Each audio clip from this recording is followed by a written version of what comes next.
Good evening. Let's call this regular scheduled board meeting to order here at 6:32 this evening. Marion, if you can, please do a roll call. Trevor Johan, Here. Ryan Kugley, Here. Barb Peterson, Here. Jill Reamy, Here. Kevin Spiegel, Here. Mike Treader, Here. Marion Binney, here, 7 present. All right. Thank you, Marion. And could I get a motion for agenda approval? So I'll make a moved. motion to approve the agenda. I will second that. First by Jill and a second by Mike. All in favor say yes. Yes. Any noes? All right. Very good. All right, this evening we have a number of public comments. I have a few that have been submitted online as well too. So as we have, the folks that are present this evening will start, and then I'll read through the ones that have been submitted online. As a friendly reminder, if possible, try to keep to 3 minutes, as we do have a good number of folks that would like to comment this evening. And I'll do the same for the ones that have submitted as well. I want the public to feel heard as well, so if we're give or take a little bit, but unless anybody objects, we'll try to stick around the 3-minute time frame if possible. But so first up this evening, for public comments, Joshua Russo, please. Hi everyone. Sorry, Josh, before we begin, just one quick note. If everybody can, please make sure you speak into the mic so that the folks that are listening to the stream can hear clearly. Thanks, Josh. So I'm confident that one of the things that the administration is planning to cover today is that with a return to school, the community is going to need to do their part in order to keep the schools open. So with that in mind, I just wanted to share a few thoughts. When the county closed our playgrounds and the school board declined to open our pool, reducing COVID-safe outlets for the kids, our community kept the COVID spread low all summer and into the early fall. The community was doing our part. In July, when the administration came up with the model for returning in the fall, the community vocally supported and praised those efforts. The community was doing our part. When Public Health Madison-Dane County forcibly closed their schools in August, private citizens quickly stepped up and enjoined that order so that public schools could continue to have options. The community was doing our part. When the school board and administration asked for data, local data, scientifically vetted models, and information on the Public Health Madison-Dane County metrics, the information was very quickly and thoroughly provided. The community was doing our part. Still, despite having access to the best scientific information at the time, examples from Greene County schools, our school board on our September 30th meeting had comments like, "We're flying blind, there's no plan, and it's not fair." In that same meeting, despite demonstrating an understanding of the Harvard model, which included the most stringent scientifically supported metrics, our administration instead chose to support the Public Health Madison-Dane County metrics in what seems to have been something that the superintendents agreed upon as a whole. Those metrics kept grades 3 through 12 out of our schools despite having low community spread at the time. Those metrics were removed today, finally, but really nothing's changed. The science is the same since it was on September 10th when those metrics were enjoined. As the weather got colder and drier, the PTO made a donation to support HEPA filters and humidifiers. The community was doing our part. When the school board showed concern over the mental health, the community organized pediatric physicians and other local physicians to do an educational session, which was sent to all of you. The community was doing our part. When COVID spiked across the state and across the country, our local numbers stayed at or below the national average. The community was doing our part. When order number 10 came out, parents quickly rallied to find a place for our students to participate in sports. The community was doing our part. And finally, when schools continued to show hesitancy, community members set up a Q&A with one of the foremost experts on exposure in safe buildings in the world. The community was doing our part. Now, it's absolutely fair for you to continue to ask us to do our part, and we certainly, myself included, have not done it perfectly. things need to look different going forward, and that means always putting the kids ahead of the politics.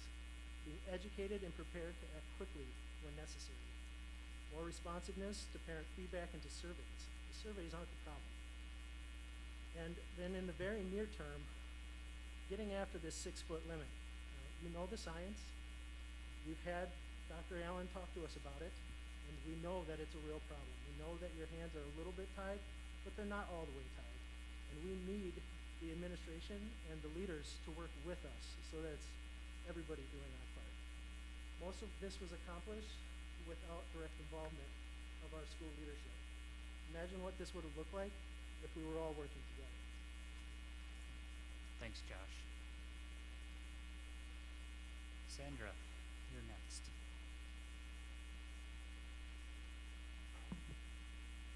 Can you hear me okay? Yeah, thank you.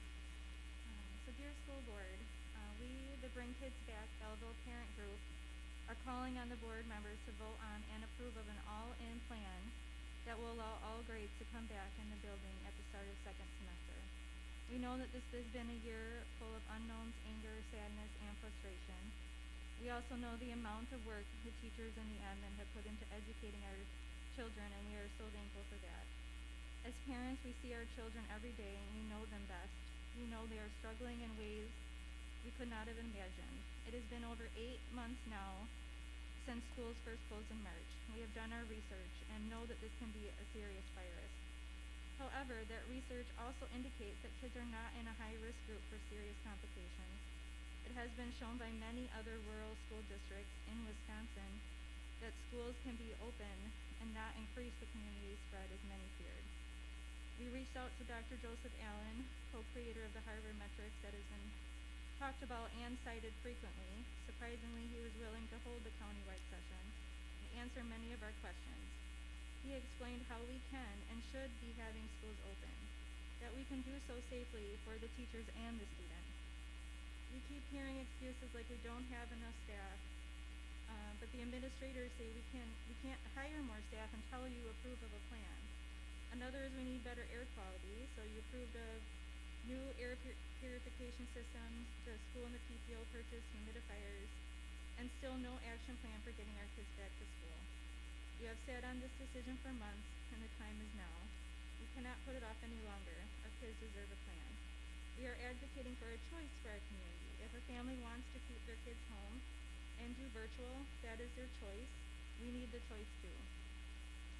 Dr. Allen explained how a hybrid model can contribute to community spread because you have kids going to different places more frequently, whether it is a different daycare or a grandparent's house, or when we don't offer activities in our own community, families are traveling to other communities. He laid out how we can make our schools relatively safe. Infrastructure, masking, increase outdoor air, filter recycled air, and fomite or surface transmission. Belleville either already has these things in place or they will be in place soon. He also stated that the 6-foot rule is not necessary, especially among students. The lack of planning and choices from the board has left our kids suffering academically and mentally, and the lack of teacher, student, and peer interaction leaves them feeling extremely isolated. Grades are falling for some, achievement gaps are widening, motivation is dwindling. We have been and are making the best of things just like everyone else. But it is time that the students that want to go back can go back. We understand that Dane County is not making this easy, especially in regards to the 6 feet part, but we know that that rule is not based on science. You are asking the community to do our part, and we have. We need you to do your part and do what is best for the kids and push back on these arbitrary rules. Please bring our kids back. Thank you. Thank you, Sandra. Thank you. Trina.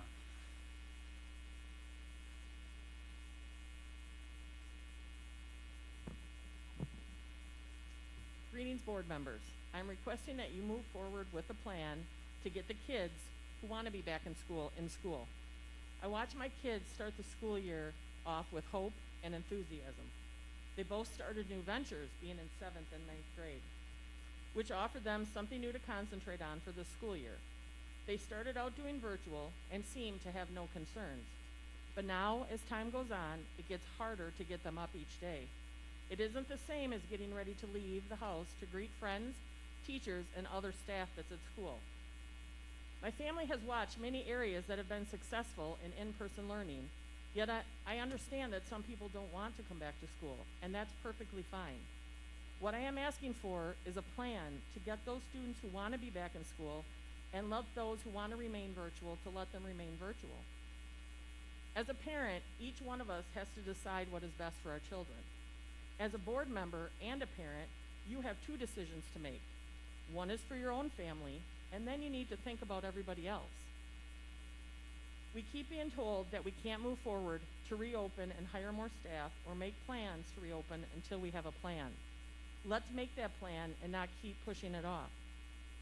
As a board member, you have allowed winter sports to happen, and for that, I am so thankful. As a parent, however, I wonder what message that sends to kids, telling them you can play sports and be around others, but you can't attend school with some of those same kids.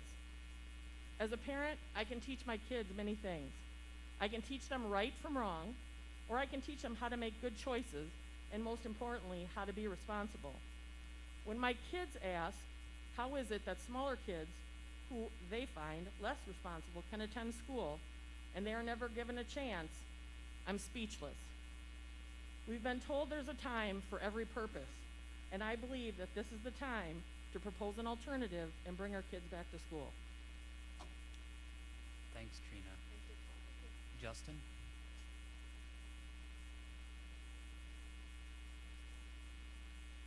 Okay, so my name's Justin. So I want to be back in school with in-person learning. Most of my teachers have been great adapting to the virtual world, but I am not sure I'm getting the most out of virtual learning. I understand the cause for worry, but I am sure that I can be, and so can my classmates, be responsible. I wear a mask, I wash my hands, and I know how to socially distance myself in order to be safe. I have friends around the state who have safely been in school all this past year, and I envy them. It gets harder and harder to get up, knowing I have to stare at my computer screen all day. I appreciate the Wednesday free day, but I am asking for a chance to get back into in-person learning. I also believe athletes are luckier now. They can practice and be around other students and friends, but we can't attend school in person. Please give us a choice and give us a chance. Thanks, Justin. Thanks, Justin. Stacy?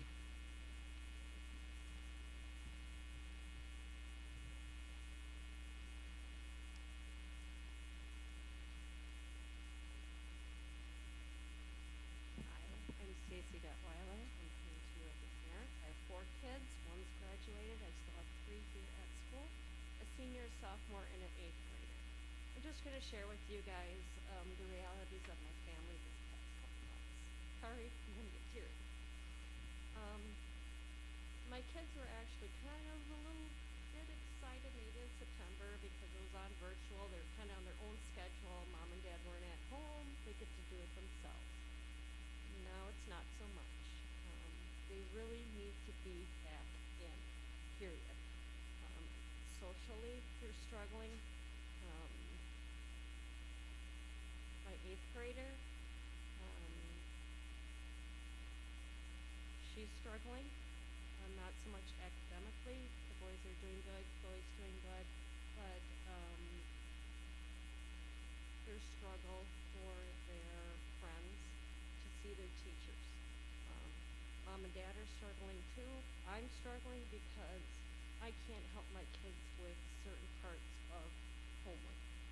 I don't have that knowledge. I don't have that ability to do that. Math has changed. I'm still old school. My kids are new school, so I am not able to help them. And how do I help? How do I tell my sophomore to do math virtually? It's very difficult to do math virtually. It's very frustrating as a parent to hear after a school board meeting that you guys are not going forward with some sort of plan to get these kids back in school. It's very frustrating and it's hard on us as parents. I just wanted to share that with you. That's just the reality of our situation, and I know a lot of families out there are dealing with the same thing. Thank you. Thanks, Stacy. Mary? Okay. All right. Next up then would be Joanna.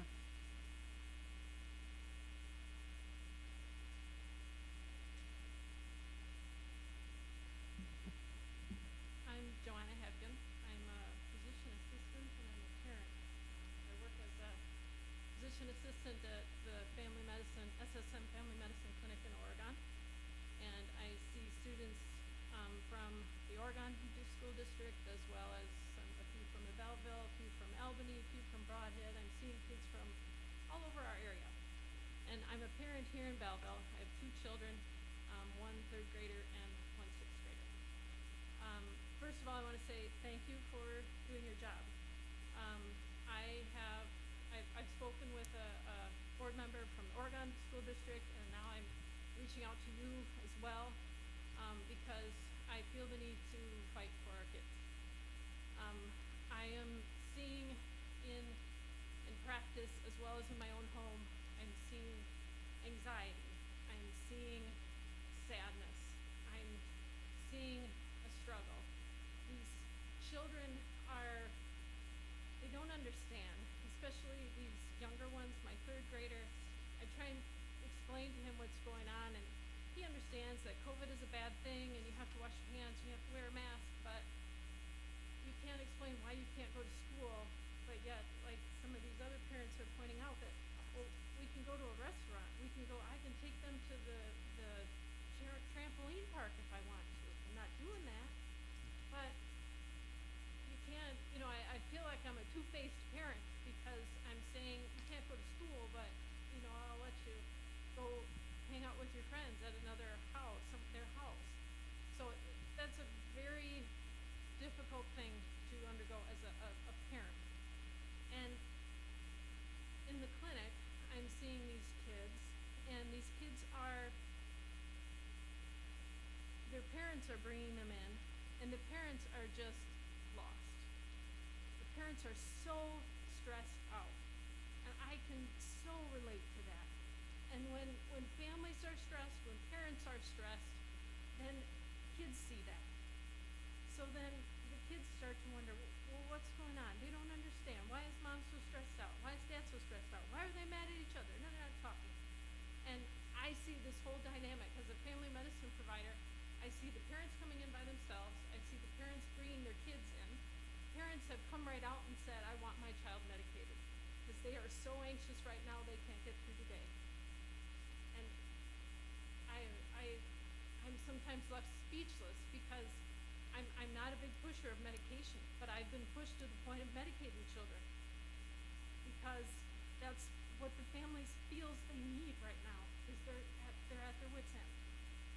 And then the parents come in on their own and they totally, they're in tears. All their emotions are falling out because they can't let them out at home because they're trying to put up their guard for their family.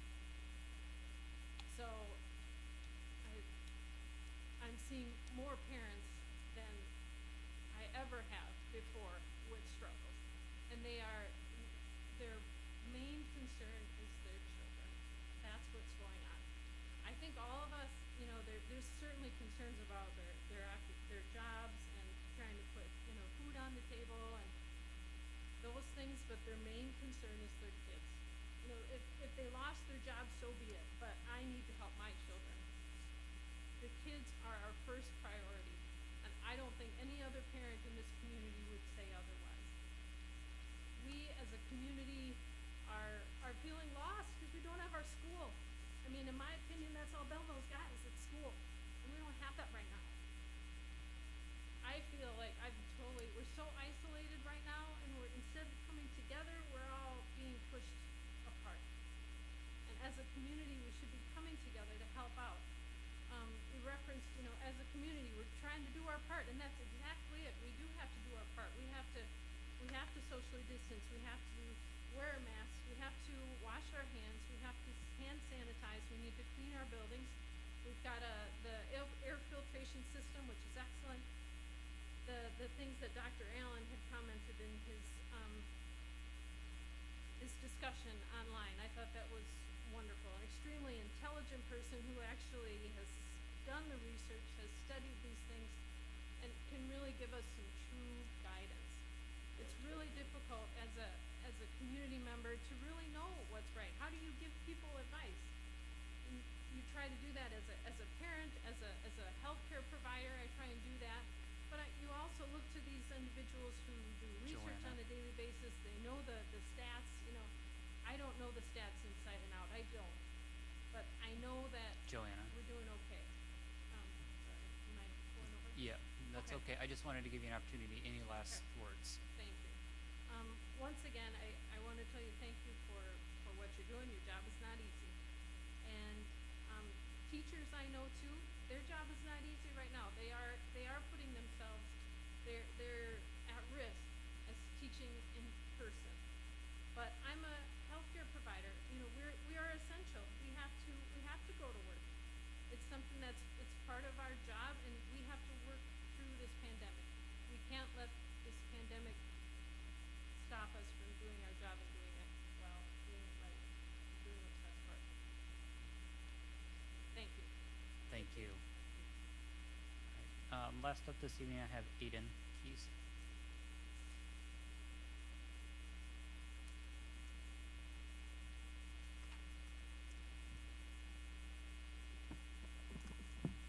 My name is Aiden Keys.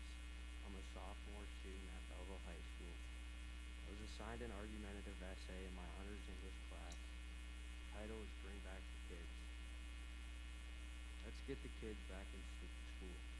Some students are doing well with online school, but in my opinion, most are struggling. A new study conducted by Virginia's largest school system found that distance learning due to COVID is damaging academic achievement. Virtual-based learning has a negative impact on mental health, social interaction, physical wellness, and academic performance. Students and their families should be allowed the opportunity to choose if they want to go back to school. Students are struggling mentally because they are not in school. Young people need to have social interaction with other young people. Sitting at your computer all day without social interaction will lead to poor communication skills and poor emotional states. Recently, SSM Health pediatrician Lindsay Geyer said she has seen a dip in her patients' mental health since many schools have moved to virtual learning. She's seeing so much more depression and anxiety. I personally have not seen some friends that I would normally see every day in over 9 months. We were not able to have important social events such as prom or homecoming. Socially, kids need to see other kids for their mental well-being. Students also need athletics and other school-based extracurricular activities for positive mental health. This is an escape for thousands of students across the country. Without athletics and other extracurricular activities, students are prone to poor physical fitness and health. In high school, most students get their social interaction with their peers in these activities. I know from firsthand experience that losing a sport secondary to COVID has been really hard. I have not played a high school sport since the end of basketball season last year. Some students are missing out on college scholarships due to COVID. Recently, the NCAA allowed fifth-year seniors to play the season that they missed, which has caused more student athletes and less scholarships available. I miss the social interaction of athletics. Far more important than athletics is academics. And virtual learning is creating disadvantages for students. Virtual learning has caused students to fall behind. There are certain subjects that are more difficult or almost impossible to teach and to learn in a virtual setting. According to the Wisconsin State Journal, online classes are hurting math scores and widening achievement gaps along racial and economic lines. The NWEA's analysis of data for more than 4 million third through 8th graders across the country showed student progress is slipping. Without kids being in school, the learning gap is growing larger. I personally have been struggling with math the most in virtual learning. My grades have taken a major dip since last year. Last year, I was an all-A student, while this semester, I've been working far harder only to get A- in some classes and a B in math. ACT and SAT scores have and will significantly decline because of virtual learning. The average among Belleville students that recently took the ACT was a 21. ACT and SAT scores will decrease because we have not mastered the content covered on the test. These tests are important and are used to get into college. Virtual learning due to the COVID pandemic has decreased students' mental health, social interaction, extracurricular activities, and academics. Dr. Joseph Allen, Harvard University stated, "Online learning should continue to be part of every district's reopening plan, but it should be aimed at a minority of students and teachers, those ill or at high risk of suffering severe COVID illnesses. While sadly also promising, this is a natural emergency. Consequences are severe. Over 240,000 students went missing virtually in May. I will look back on this year as a wasted year. I did not improve myself." Thanks, Aiden. Thanks, Ed. All right, I'll read through these. We've got a couple submissions online.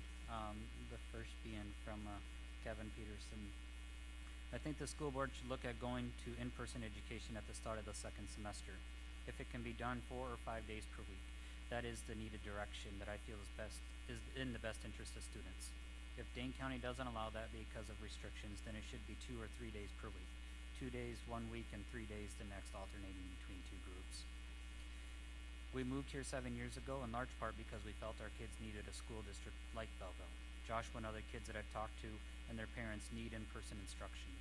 Even with the best effort our wonderful teachers are doing, he isn't getting what he needs and will suffer if this continues with no change. I thought the hybrid model that the board came up with at the start of the school year was the best decision in a bad situation. It appeared that you listened to teachers, staff, students, parents, and others. It wasn't the decision I wanted, but I felt that it balanced my concerns and opinions and was going to give them the minimum needed for high-quality education. Then Dane County pulled the rug out from your authority. That authority has been legally returned to you, but you changed. I don't understand why you changed from your well-thought-out decision. Some school districts around us have been open in person or hybrid for quite some time. Some of the Belleville school district staff have their kids full-time in person or in a hybrid option at their school districts. They have that choice. My son and the other kids need that same choice. It is heart-wrenching to hear what I continue to hear from some of the families. It is not in the best interest to potentially do virtual learning for his last year or 2 of high school. That will not prepare him for college life and what he chooses to do. Do what's best for Joshua and the other kids that need the top-notch education that Belleville's known for."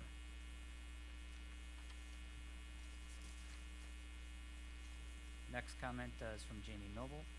"Hello, Josh, and I would like the board to consider and approve a plan to get students that wish to back to in-person learning starting mid to late January.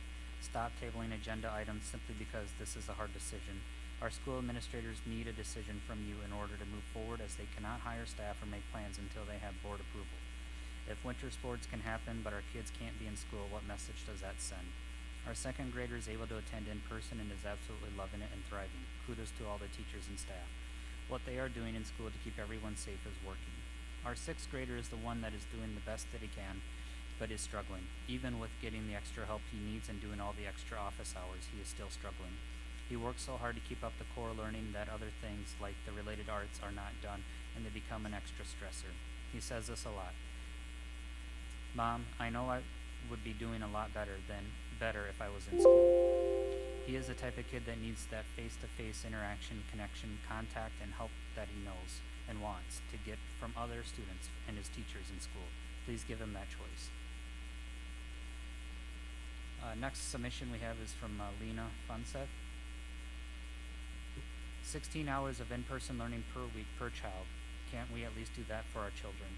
Hybrid was a fair compromise, and I think we can do this safely in a small school district. If we start Q3 on January 19th this way, it will be a couple weeks after any holiday travel. Oregon, a district almost 5 times our size with almost 4,100 students, is starting hybrid in January. New Glarus and Monticello have been in person this entire time. If only half of the alphabet attends at once, that's approximately 400 kids for 13 grades, approximately 36 kids per grade in the building at once. That's not even counting those families who will choose to stay virtual, approximately 25% according to the surveys. Then it's down to about 27 kids per grade spread among 3 classrooms. Is about 9 kids per room, which can be socially distanced. Teachers that are nervous about the hybrid model could perhaps teach the virtual students or do a different role at the school for the 5 months left of the school year. Many people have had to continue to go to work during this time, and workplaces have made arrangements to keep their employees safe, which I know the school district of Belleville would do for its teachers. Virtual school is not sustainable. At some point, they have to go back. There have been several ways that show the majority of parents and teachers want to be hybrid.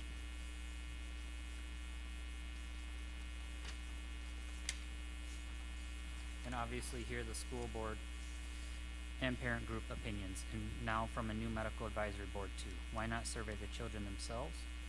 I would guess the majority are not doing emotionally well and would prefer to be at least hybrid. Let's please try the hybrid model we voted on more than 3 months ago. Thank you all for you are doing for our students during this unprecedented time.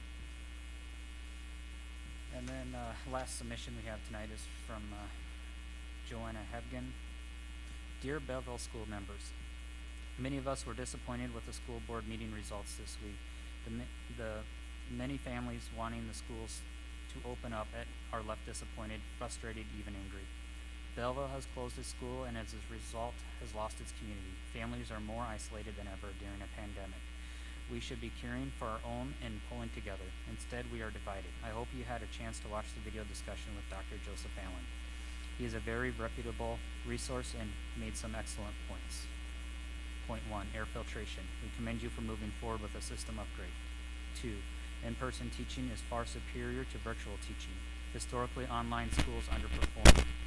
A recent pandemic study has already shown a clear decrease in math skills in virtual students compared to in-person. 3, schools are essential. They are not a major source of COVID infection. Bars and hot restaurants are. They should be open just like clinics, grocery stores, and hospitals.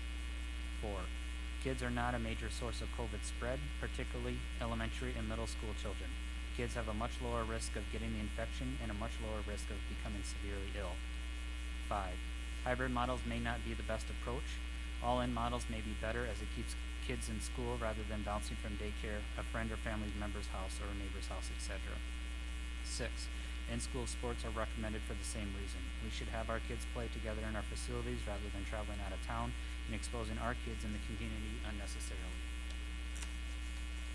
7, prevention comes down to basic hand washing, sanitizing, mask, and social distancing. There is no science behind the 6 feet rule. We know distance helps, but in some countries, 3 feet is considered sufficient. Kids, staff, and the community need to be educated to put forth a community-wide effort to promote good health. The mental health of our kids and families is suffering. Point number 8. The mental health of our kids and families is suffering. Long-term effects are unknown, but worrisome. Distribution of online resources and the suicide hotline phone number are simply not enough. Getting our kids back to school is a difficult process, but it can be done. Many surrounding schools, even schools larger than Belleville, have done so successfully, and we can learn from them. I sympathize with the school nurse who has heavy responsibility. Please get her the help that she needs to do her job well. Belleville is asking for your help in working to restore our community. By letting families have the choice to return to school, it is what families want and need, and it is your job to represent them. Please let us work together to make a clear plan to resume in-person teaching in January. Thank you for taking on your important role. I just wanted to take a quick moment and say thank you to all the public for reaching out and taking the time out of your day to provide us some feedback as well. So thank you to everybody. I would say thank you especially to the kids for coming out. I'm sorry, Mike, say that again. Thank you especially for the kids for coming out and talking. Yeah. It's difficult to come out and talk to a group of adults, so thank you for doing that. Absolutely. The next up on the agenda this evening, there will be a correspondence. Nate? I have 2 emails that I would like to read. One is from a parent about Tessa McGuire. Tessa is a BHS graduate and has been doing a long-term sub at the elementary school, so I want to thank Mrs. Schmidt for forwarding this to me. But it says, Ms. McGuire, thanks so much for everything you did for Belle's class this year. She enjoyed you as a teacher so much and will miss you so. Great job on your first year. Your future class will be lucky to have you. I have heard from other fifth grade moms that this was the best year their child has ever done. Thanks again. And again, she will stay on and sub in our district, and we're lucky to have her at this point. The other one that I had was another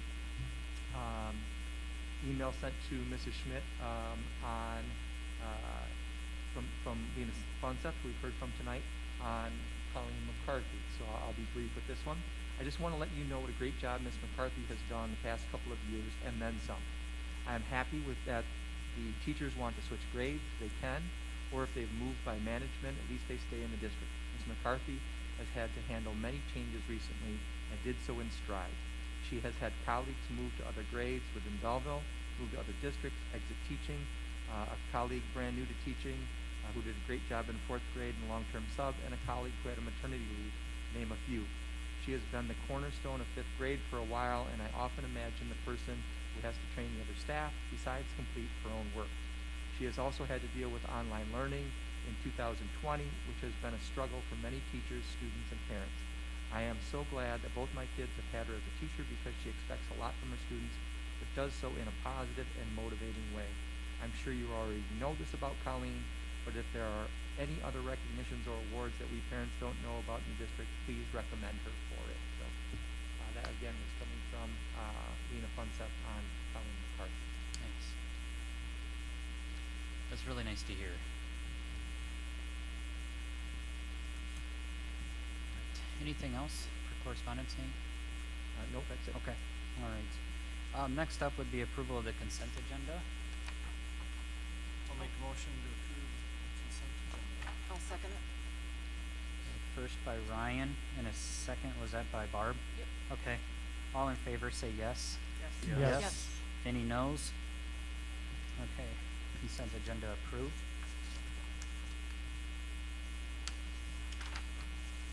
All right, reports this evening, starting with Nate. Sure. The first update I have for you is on the PTO donation. The PTO donation had come in November for $3,000 for classroom air purifiers. When I reached out to the PTO about our air ionization system, which would take care of the reason that we were getting the air purifiers to begin with, they got back to me fairly quickly, actually on December 1st, and said that we could apply the $3,000 donation from the PTO to the ionization system. So I wanted to update the board in that, and once again, thank the PTO for that donation. Thank you. Yes, thank you. The state convention, we brought this up several times. The state convention will be on the 20th through the 22nd of January. It is virtual this year. And again, as a reminder, Barb will serve as our delegate on January 20th at the delegate assembly for the Wisconsin Association of School Boards. That's about a 3-hour meeting that particular day. Thank you, Barb. The ionization system, we are moving really quickly on this. I'm happy that Alpha has not only been granted the contract, but then has really proven their worth. Remember, we do have a previous relationship with Alpha. They do some of our controls in the district already with HVAC. They were in today with the handheld system that we will purchase to do some baseline readings. They will begin installation tomorrow. If everything goes correctly, properly, they believe that they'll be done before the holiday break. I also added in to the notes that what we had thought was a 7 to 10 year lifespan on this system is accurate. It oftentimes lasts much longer than that, but that's what we can at least expect at a minimum level. So again, Alpha is right on track so far, and we're hoping that they are through with the install before the holiday break starts.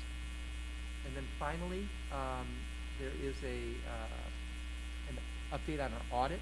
So every summer, we have a financial audit that is done for the district. This past year, we were told by our audit, the company that usually does the audit, that they would no longer be able to do it for us this year.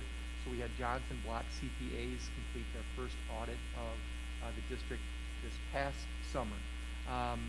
Good news for us is that the audits came back very similar. There's only two suggestions that they have out of this audit, and there is a hard copy if the board would like one. We do have a copy for everybody. If you don't want one, that's fine too. But the two suggestions that Johnson Block CPAs had for the district were, one, that we have a segregation of duties. And by that, that means that we really only have 2 employees that are doing our finances in addition to the secretaries with some building budgets and then our activity accounts. They would suggest that we have more employees involved to segregate that. Of course, that would include hiring additional staff, and we've had the same this same concern brought to us before by the company that did the audit in years past. The other concern again is a repeat. It again would include more staffing. Some districts do their own an audit like this themselves. You can see that the handout that's available to the board tonight is a 59-page handout, and so if we were going to have pay a CPA to come in and do that, or to have one on retainer like we sometimes do with our legal counsel, that's really what that would entail to get us up to speed. But the good news is that over the course of 2 different companies doing this in 2 different years, the results have come back very positive. No red flags. These are the only 2 suggestions that they had for the district, so we were pleased with that. Nate, can I just ask one clarifying question then? These are just suggestions, right? There's no violations? Correct. Okay. Correct. And then finally, I'd ask Heather Schmidt, I think Heather is in the back here. The board had asked for an update on 2 different pieces of information, one on the ACT scores and then one on the procedures to assist struggling students. So I asked Heather just to be relatively brief tonight, just to give us an update on those, again, ACT scores, and then our procedures that are in place at the middle and high schools to help our struggling students. When you see an ACT number, we actually have data on that same class going back 2 years because they've taken the method test prep for 2 consecutive ACT years in a row. Yeah, so for the ACT test,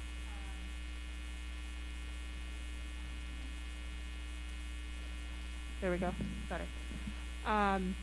Our current juniors who took a practice ACT test on November 7th, hard copy, have also taken a practice ACT test on the same date as our juniors for the prior 2 Marches, and we use a program called Method Test Prep. From the 2 times that they took the Method Test Prep in March of 2019 and February of 2020, all of our scores in math, science, English, and reading had went up as an average for that particular class. In November, we had 41 out of 70 students take the test, so that average is only based on those 41 students. However, the Method Test Prep average numbers are for the entire class. The other piece of data, just as a comparison, and I'll give you some numbers, is when our students take the Aspire test, which is the state standardized test for freshmen and sophomores, you get an ACT predictor score. And for the last couple of years, we have found actually that the predictor score is very close to what, as a school district, our ACT average composite score is for the district. So we were at a 21.8 for our average score on November 7th with just those 41 students taking the test. Our ACT predictor score for this entire junior class based on their Aspire scores is a 21.3. Mr. Fell and I have done some communicating depending on schedules. We're waiting till Wednesday to schedule a second ACT practice test in late January or early February for our juniors, so that will be coming. We don't have a date set. That will be using the Method Test Prep software, and then our ACT test is on March 9th this year. If you want specific things, are in comparison to our Aspire predictor score, our math and English averages are down just a little bit, but our science and reading are up in comparison to the Aspire predictor score. And then in terms of just an update on our Wednesdays, our first Wednesday, December 2nd, we had 39 students in the building, working one-to-one or in small groups with teachers. This coming Wednesday, last Wednesday, December 9th, we had 48 students in the building. Same thing, Mr. Newman did start to bring students into the building last Wednesday to work in the STEAM shop. This Wednesday, our number will be even higher than that.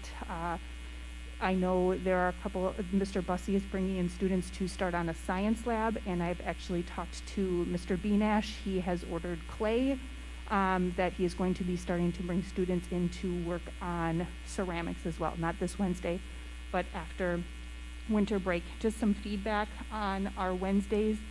I have the staff complete a exit ticket after our staff meetings every Wednesday, just getting some feedback on how Wednesdays are going. And just as we had talked about on the purpose of the Wednesdays, staff are kind of splitting their time in between synchronous classes, posting asynchronous assignments, meeting one-to-one with students, small groups with students, and then spending time collaborating with their colleagues. Some of their comments are that they are grateful to be able to meet with all groups of students, either virtually or face-to-face. Many of them are set up by either the students reaching out to the staff and scheduling Google Meet times, or staff reaching out to students that they would like to meet with during that time.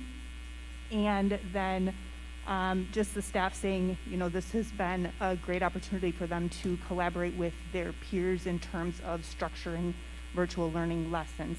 I sent a survey to students this past Thursday after our second week of Wednesdays.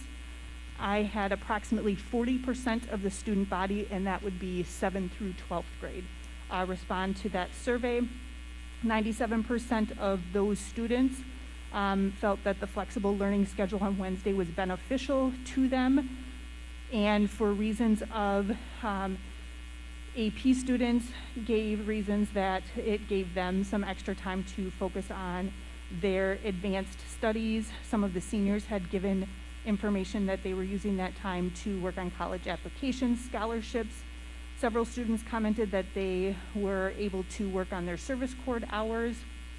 And other specific comments, I liked it. It helped me fix some bad grades. I now have a lot less stress. I am able to get a lot of work done on Wednesdays, finish up with work, and work directly with my teachers that I have not gotten to yet this year. I enjoy being able to meet with whatever teacher I need throughout the day. There were some concerns about the Wednesday, and these are things that we knew going into the Wednesdays, that there, depending on the week, there are either 2 A days in a row or 2 B days in a row. So this Wednesday will be an A day, but also Thursday will be an A day. So students who are having synchronous lessons or asynchronous assignments, there may be some back-to-back assignments.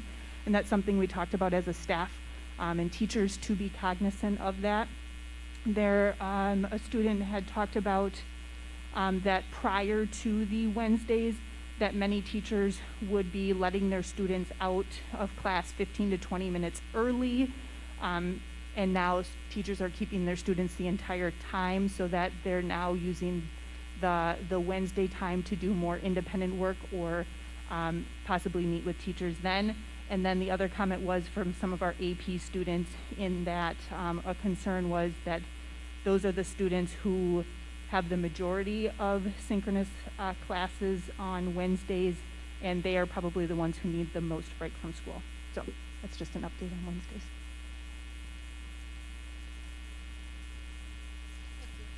Thanks, Heather, for the updates. Thank you.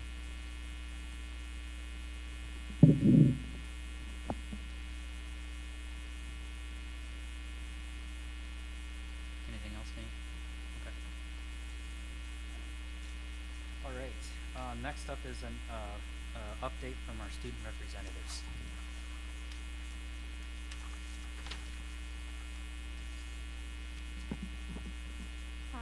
Hi, my name's Jenna. So tonight, the first thing I'm going to talk about is basketball and winter sports.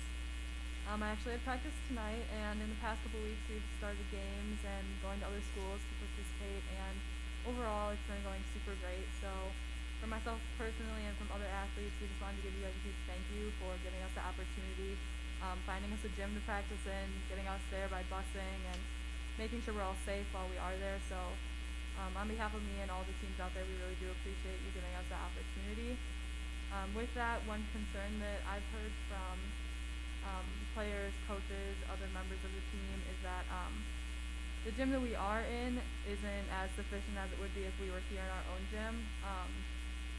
So if we do get the opportunity to open our gym back up to students, we'd like to get back in our gym as soon as possible. It presents us with safer conditions. We don't have to be in large groups busing to and from the gym. We have more space to spread out because it is a bigger gym. So that was just one of the comments that I was getting from coaches and players, that if that opportunity becomes available, it's something that we want to act fast on to get back in our own gym. So, and then the other thing I'm going to talk about is DECA. I'm the DECA president, so recently we actually did a service project reaching out to healthcare workers. We created a thank you video involving students and DECA members.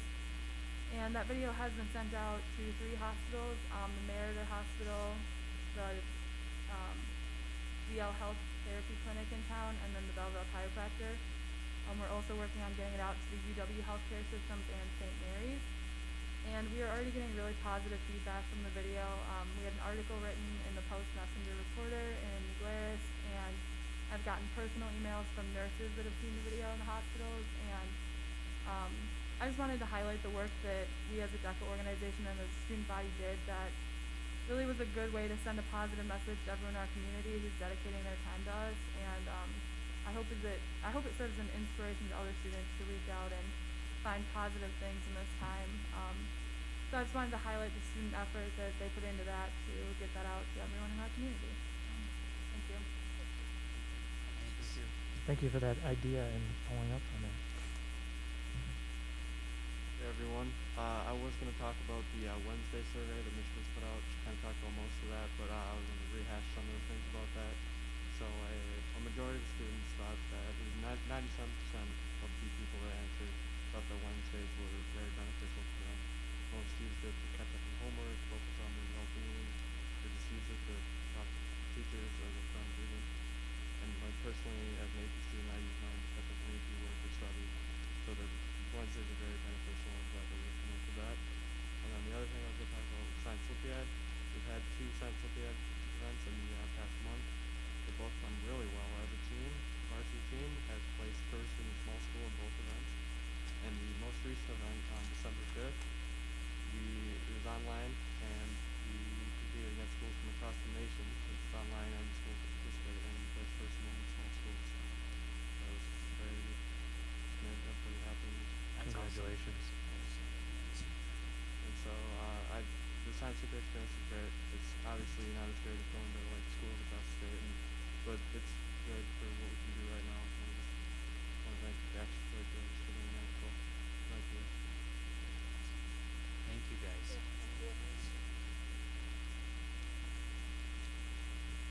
All right, next up is Director of Athletics and Community Education, Wayne.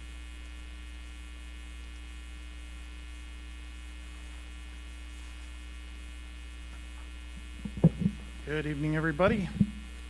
You saw my reports. Just want to highlight a couple things in regards to the athletics, as mentioned before. I had a few sleepless nights as we started off our winter sports season to make sure this all happened, make sure I had my I's dotted, my T's crossed, and make sure the procedures and protocols were in place for our athletes as well as our coaches to allow them to practice. In meeting with those coaches and ensuring that we have all the tools necessary to make our environment safe for our athletes. So far it seems to be working okay. We have had a couple of athletes that have tested positive, and we followed the protocol necessary to make sure that that doesn't spread within our own athletic teams at the gyms that we're using and the equipment that we're using, and also the transportation. So far so good. We'll knock on wood and hope that it continues that way. I think the kids are getting something great and positive out of this opportunity. We just hope that it continues that way. As you know, we're entering into the winter season. We've already had some games under our belt, and it looks like we're doing okay. So a lot of the venues that we have to go to limit the number of fans. Matter of fact, most of them are 2 to 4 fans or families, people within their own family or and household that are able to attend these. Some of them do not allow fans, such as this past weekend when we went to Evansville. They don't allow fans, and then over the weekend, over the Christmas break, the winter break, we'll have a game down in Edgerton for boys and girls, and we do not allow fans either. So it's all broadcast on the YouTube channel or on their huddle channel, so we're at least able to get that information out through Twitter and out to the parents through the coaches and stuff, let them know what's happening. So those are some things that have started our winter season off, so it's been good so far. We're just hoping to get through it and not have any major issues where we have to shut down any teams. We know about the alternative fall season, which will be coming after the winter season, and then followed up by a shortened spring season as well.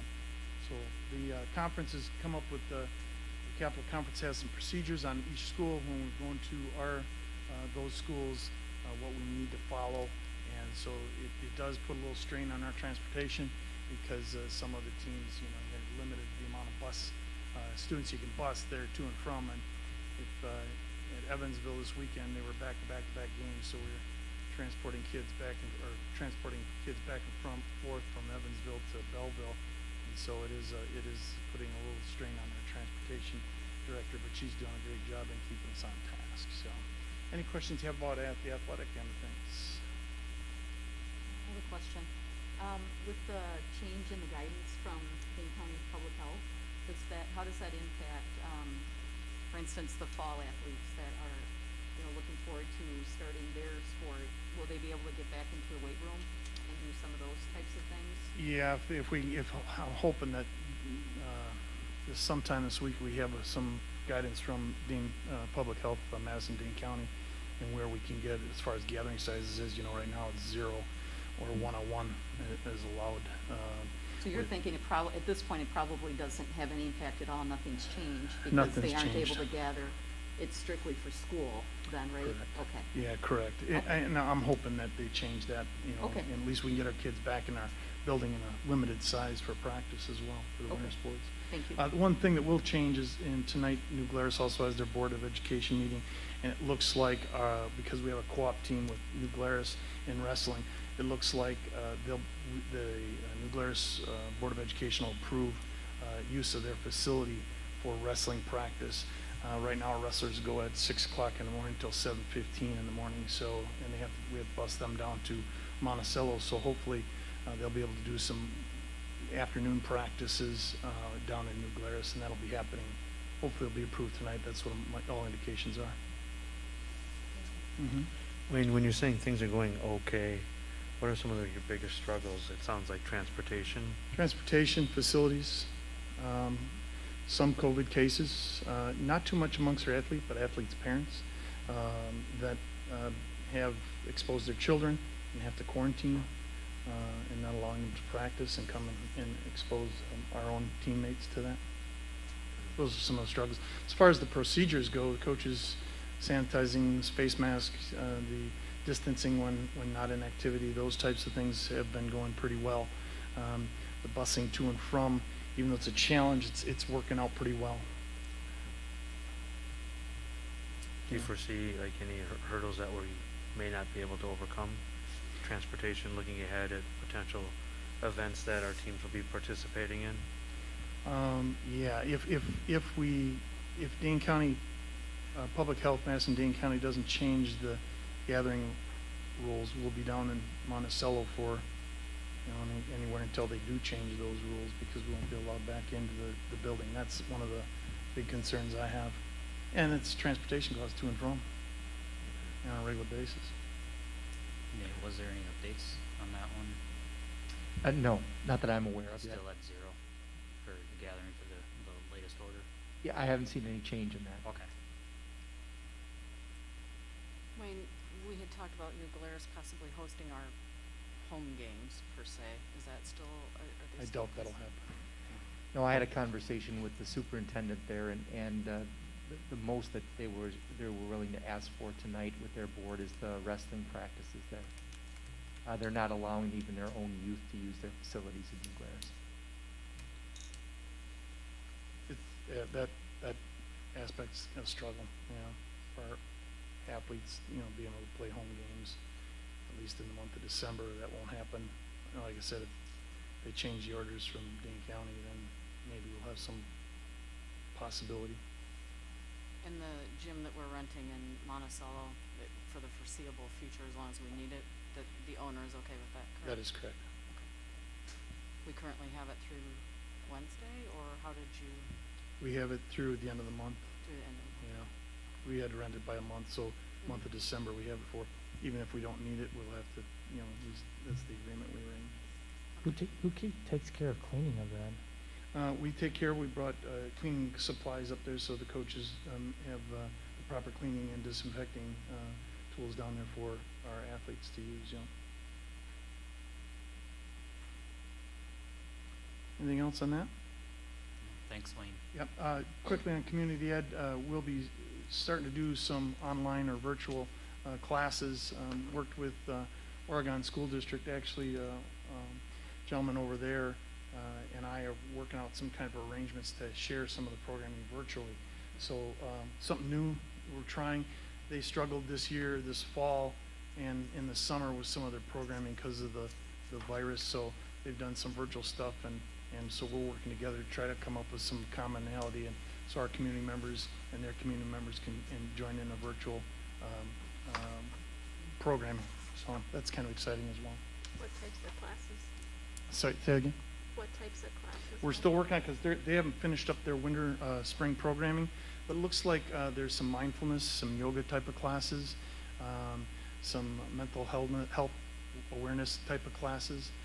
So those are ones that are real close for them to running, and we figured if we can co-op with those and get a few of our community members as well as Oregon community members, we can make that happen. So, yeah. Thank you. Those seem to be the popular thing right now. Yeah. Okay, thank you. Thank you. Thank you. Director of Teaching and Learning.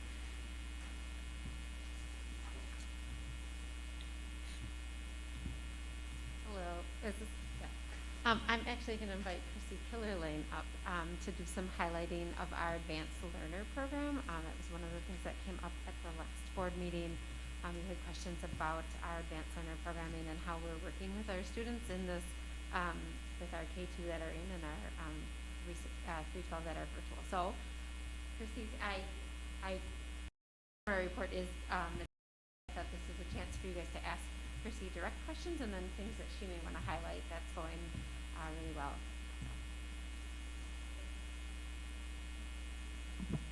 Hi. Hi. I'm Chrissy Killerlane, and our Advanced Learner Coordinator. And I guess you've seen the report there. If you have questions, I feel like going virtual, we've done pretty well, transitioning to virtual. So kind of a positive on that end. What kind of questions do you have? Chrissy, from the report, it sounded like things were going really well. What have some of the challenges been this year, in the last 9 months?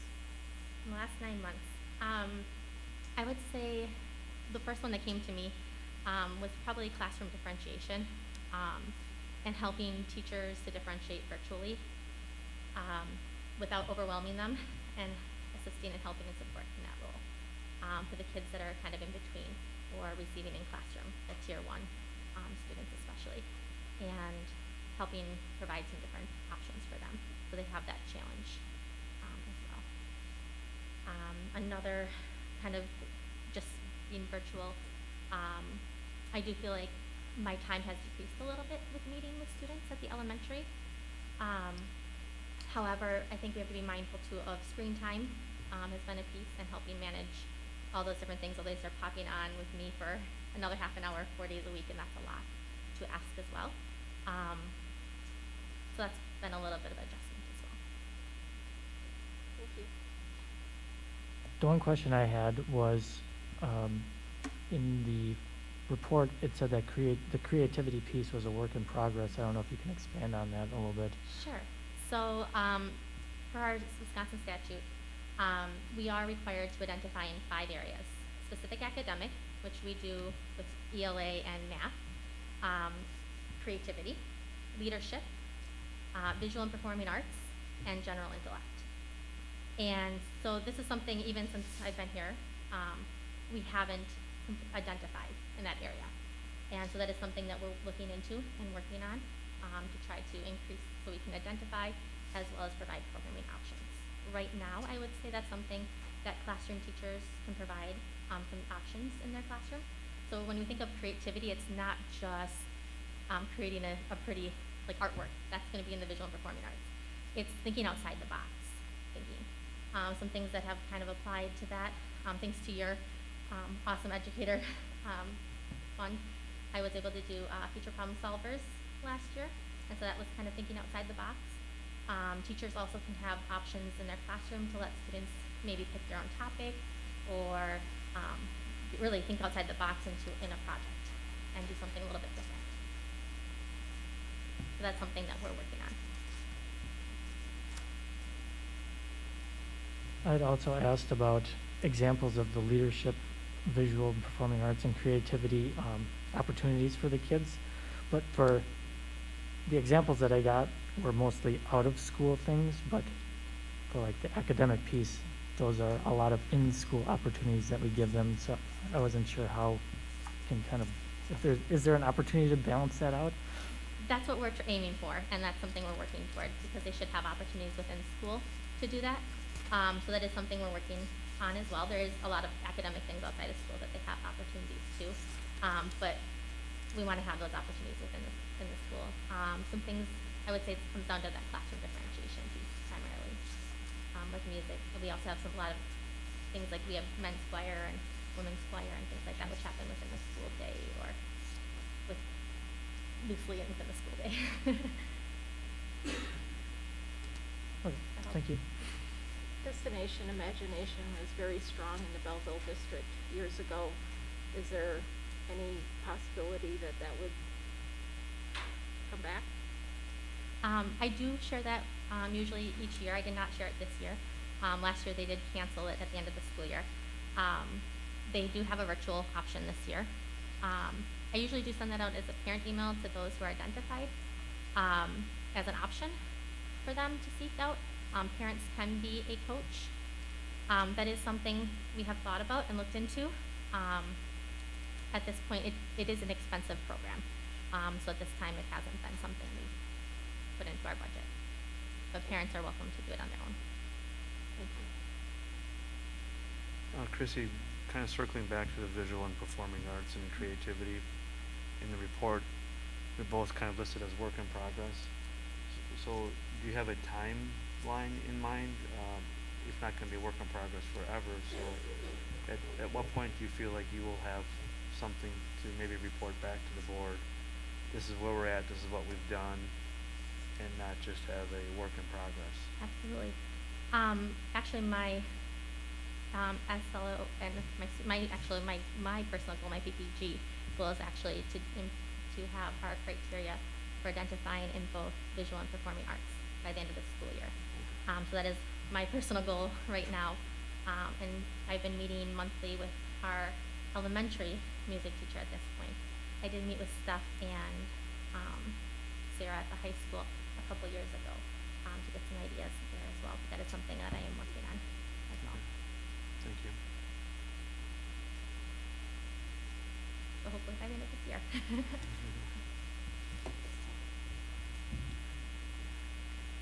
All right, well, thank you for your update this evening. Thank you. Thanks, Lisa. Becca, anything else? I just want to thank Chrissy for her hard work. I didn't know a lot about advanced learning. I mean, it was in my wheelhouse, but I've spent my entire career in the special ed wheelhouse, and so I have learned a great deal from Chrissy in the last 6 months, and so I enjoy working with her. We meet every other week, and she has helped me really understand advanced learning, and I'm excited to work on some of the projects with her as we continue to develop our advanced learning program. So, So thank you. Any other questions about my report? In your curriculum section, Mm-hmm. you mentioned that the middle and high school continues to pilot to Carnegie. How's that coming along? I have to imagine that with everything being all virtual, it's more of a challenge than what you had initially hoped for or expected. Yeah. Can you elaborate on that? I can.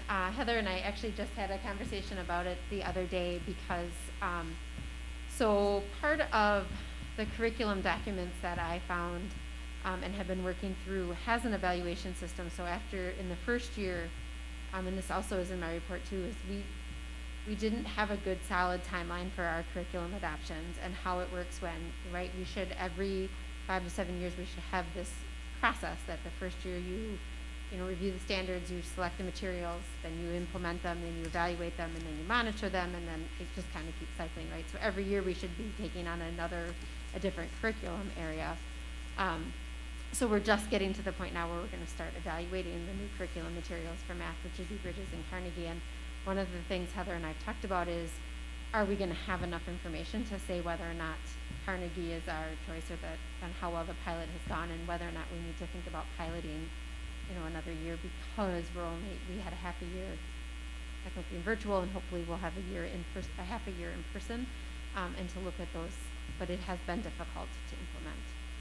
So our teachers are doing their very best, and we're getting lots of good feedback from Carnegie. We've had several conversations with them and having them help us do some professional development. So hopefully I'll have more information in February when we've started to evaluate. But I would say it's got its ups and downs, and we may need another year to evaluate Carnegie. Okay. Well, Becca, I know that first year then that the company gave us a pretty good price break on that. Would we expect to see that again, or would we expect to pay full price for the second year evaluation? I'm hoping that Heather and I have master negotiation There you skills, go. and we can talk them into letting us pilot another year and keep that decent Okay. discount. Like I said, we're hoping to dive into that evaluation piece second semester, and then I'll hopefully Yeah. have more information for you. Okay. Perfect. All right. Thank you, Becca. Thank you. Thank you. Thank you. All right. Next up is a CISA 2 report from Marion. We had our meeting on November 17th, and there's really no information to share from that meeting. We have our next meeting tomorrow night. So, thank you. All right. Okay, moving on into discussion possible action items, and do we need a 5-minute recess break for the board members, or are we Please. okay to continue? Let's take a break. You want to take a 5-minute break? Yep. Okay, we'll recess for 5 minutes. Thank you.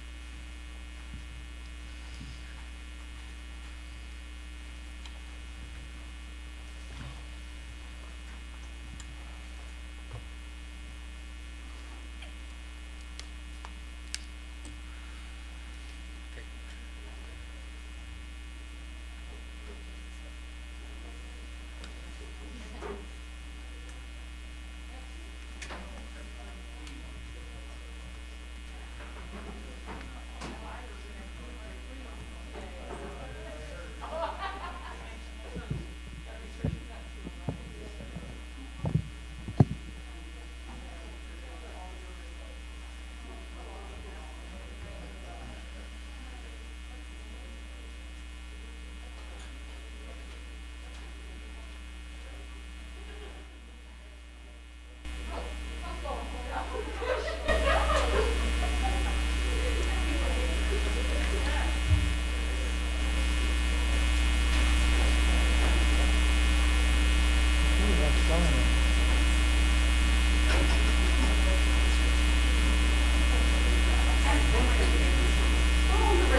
sit where I was up early.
All right, we'll resume at this time then. Moving into discussion, possible action items will be the 2020-2021 safety plan approval. Nate, do you want to take that?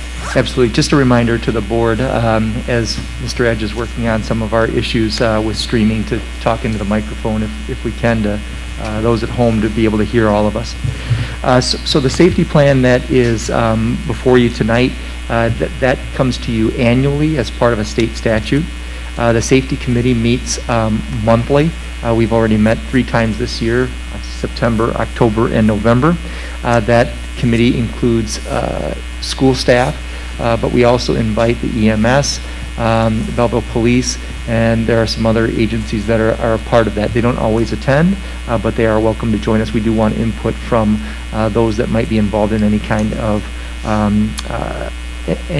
dangerous situation. So we usually have an EMS member there and a PD member there as well. This is a working document. We continue to look at it from month to month, as we do drills, especially in the spring when we tend to do more safety drills. Last spring we did not, but when we do safety drills, we will learn quite a bit, add that into the safety plan, and then update that on a regular basis. So that will go to the state. Becca Johnson submits that as part of her duties through pupil services. And just in addition, the other things that we have coming up for the safety committee are the unusually hazardous transportation plan, and then again some spring drills. If we, assuming we're going to have students back at that point, that we would have drills to do with them as well, which are also usually part of that report back to the state. Okay. Is there any questions about the updated safety plan?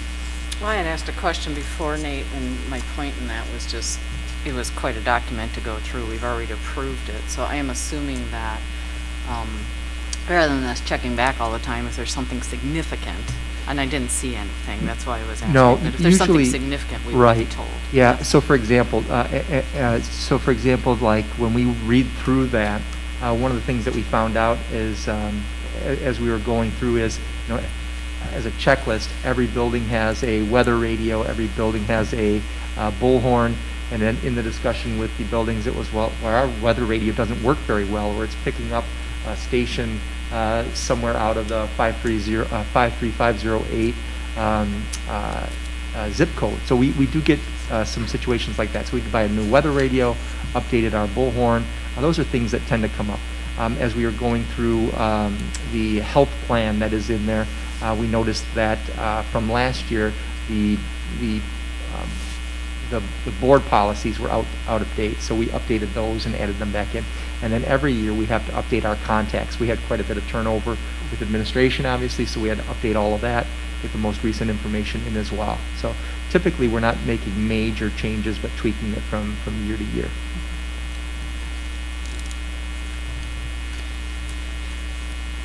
Any further discussion? Is there a motion to approve? I'll make a motion to approve the 2020-2021 safety plan for the school district of Belleville. I'll second it. Got a first by Ryan, a second by Kevin. All in favor say yes. Yes. Yes. Yes. Any noes? Perfect. Motion passes 7-0. Next up would be new course approvals. So these are all coming from the high school, and some of this has to do with staff that we've had propose classes in the past and changes in staff. Other times they are updates that we just think are in the best interest of our students. Heather has provided a rationale for the 3 that are before you today. When we first brought you Shakespeare and drama, the change that's coming, one of those changes is for creative writing. We do believe that this will be a course that might be open to a broader range of students. And of course, having run some of these classes in the past, we see what the demand is for these. A couple of just quick notes. None of these run unless the students sign up for them. And you can see in my notes that this rarely impacts, does not impact FTE. It does not have, it has a very minimal impact on the budget, and oftentimes has a nil impact on the budget. So we would be replacing Shakespeare with creative writing. The Wellness Today, I did have questions from the board on that. The key to this is, although I had a lot of questions on, well, why did we get rid of the graduation requirement? Now we have an alternative in there. So this is an elective course, not a required course for graduation. And secondly, it is a dual credit class with Madison College. And so we do have more and more students going to Madison College. This allows them to get some Madison College credit that they don't have to take there to pay. They can do that by taking this course for free and apply it to that. It also, we really have 2 classes that students can take in high school right now in the PE health department. That is the 9th grade health class now, and then PE class. If that does change, whether you're taking it in the fall or in the spring, but for the most part, those are the options that we have. So this will provide some diversity within that. And then finally, AP Statistics. AP Statistics, we've offered statistics for quite some time.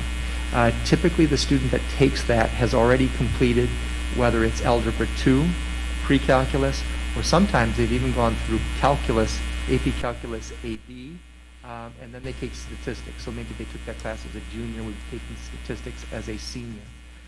In this case, Ben Schwinn, who we had hired from Columbus a few years back, we actually had talked about this with him in his interview and talked about the possibilities of converting this into an AP class. Just because it's offered as an AP class doesn't mean the student needs to take the exam at the end of the year.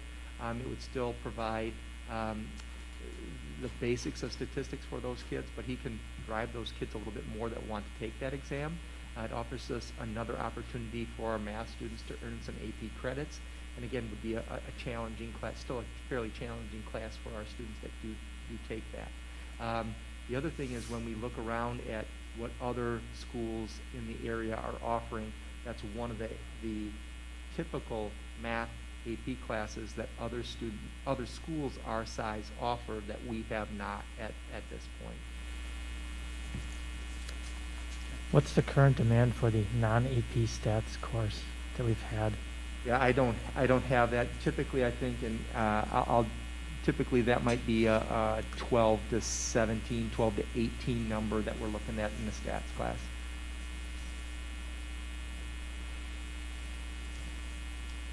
So I think the questions that Mike and I had were more, I'd hate to see it limit how many of our kids. So I think some of it will be in the presentation. While I hear you saying you don't have to take the test, on the one hand, you don't really want to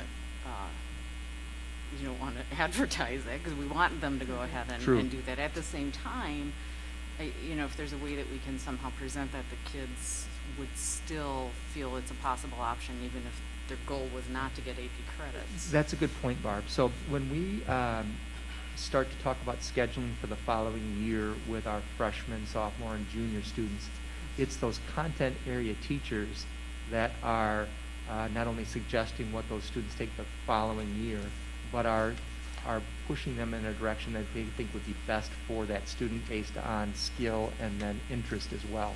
So in this case, whether it's Mr. Sear, Mr. Kreiderman, or Mr. Schwinn at the high school, they talk amongst themselves and say this would be the best class for you. And so we can encourage some kids to maybe take an AP class that they might not have taken in the past. That's very similar to social studies in AP psychology, which is sort of an entry-level AP class for students that might be a little bit hesitant to take one, but still want to take on that challenge. We'd like to push kids and have them take something that's going to be challenging before they get to college. We don't want the first time that they take a difficult course for them, whether it's a technical college or a four-year college. We want them to have that experience here. Yeah, I guess if there's any kind of guidance, I would just encourage that. I agree with Mike. It's an amazing stats as a class that I wish they all could take. It just for life purposes, it's a good one to have. So I'm all for the AP part of it. This is a somewhat side subject.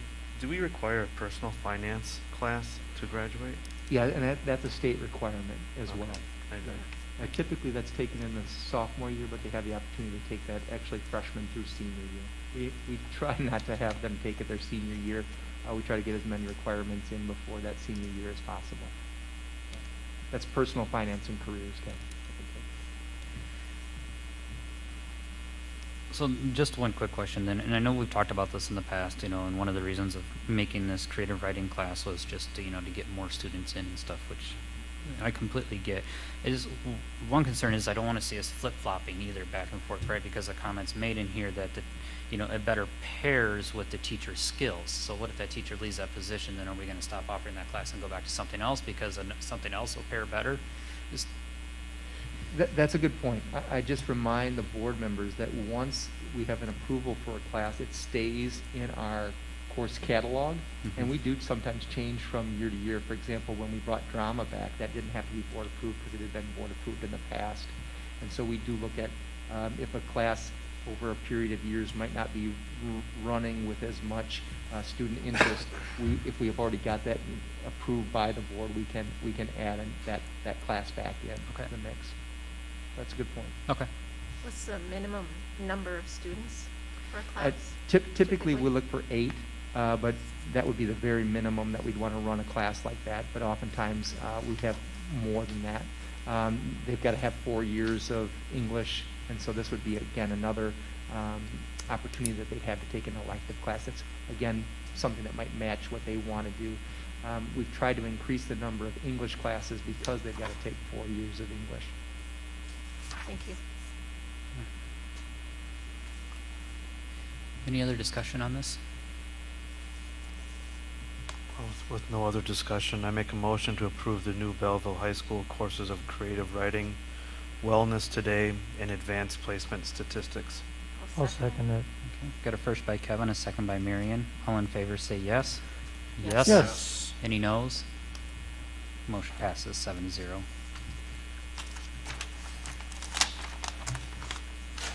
All right, next up is BEST 2020-2021 collective bargaining agreement approval. So our professional compensation committee or negotiations committee has been meeting relatively frequently here of late. We did have a negotiation session with BEST on Tuesday, November 10th. Out of that comes the action item for you tonight. Remember, the negotiation is on that CPI. CPI this year was 1.81%, Consumer Price Index. To try to do that with BEST, we did round up just a bit and looked at what had been offered in the past, and then in current years. So you can see that in the past they had gotten 26 cents per cell from 15, 16, 16, 17, 17, 18, and then in the last couple of years 35 cents. So this 30 cents per cell falls right in the middle there and would actually be just a touch above CPI at 1.83%. It was ratified by BEST on December 1st. So the support staff has already approved of this. And that was, again, the members of that committee are Trevor, Kevin, Mike, and then they are joined by Bob Butler, Sherry O'Connor, and myself. That was actually a fairly quick negotiation session with BEST.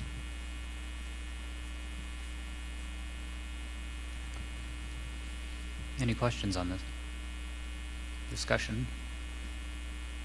Were there any comments from the committee members? I don't think I really have much to add about it. It was pretty straightforward. How many support staff do we have? Well, I should know that because I just received their ratification. I think 22 sound right, Mr. Ed? 26.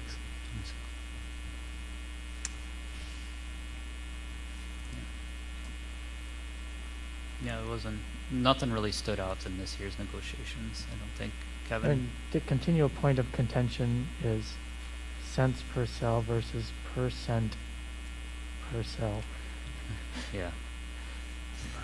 If I said that correctly. Is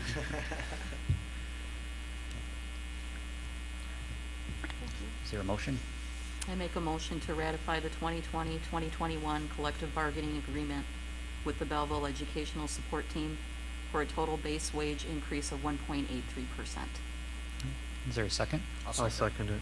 Got a first by Jill, a second by Ryan. All in favor say yes. Yes. Yes. Any noes? Okay, motion passes 7-0. Okay, next up will be the BEST 2020-2021 supplemental pay. So there are two types of supplemental pay.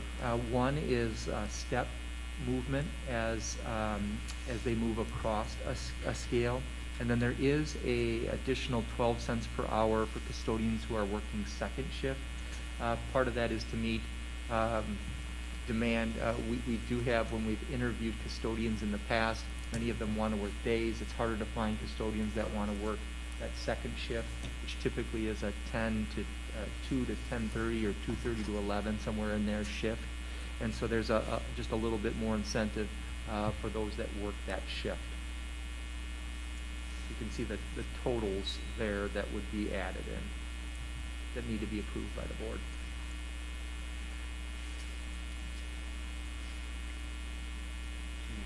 these motions. And did we have any staff on PIPs? I'm sorry. Was what? there any staffs on PIPs? I still didn't hear Was you. there any staff on performance improvement plans? No. Good. Okay. Nice. I'll make a motion to approve step movement for eligible employees who are not on a plan of improvement as defined in the employee handbook, granting wage schedule step placement for the 2020-2021 contract year. Employees on a plan of improvement will not be granted a step increase during the 2020-21 contract year. The step movement cost is estimated to be $3,230.96. I'll second that. Okay, first by Kevin, a second by Mike. All in favor say yes. Yes. Yes. Yes. Any noes? Okay, first motion passes 7-0. I'll make a motion to approve supplemental pay in addition to base wages for custodial employees for shift differential pay. The pay shall be reflected as an additional 12 cents per hour for custodians who work second shift. The total cost of this change is approximately $998.40. I'll second it. Okay, I got a first by Mike, a second by Marion. All in favor say yes. Yes. Any noes? Motion passes 7-0.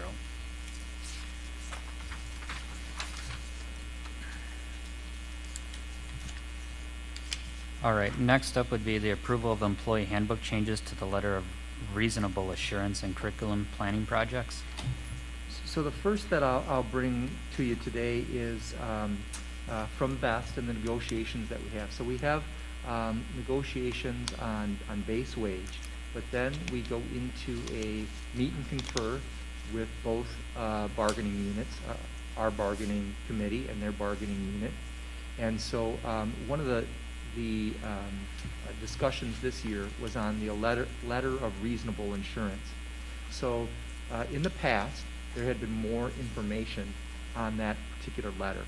And as you can see, there are some things in there like the assignment, wages, hours, length of the school year, length of the workday.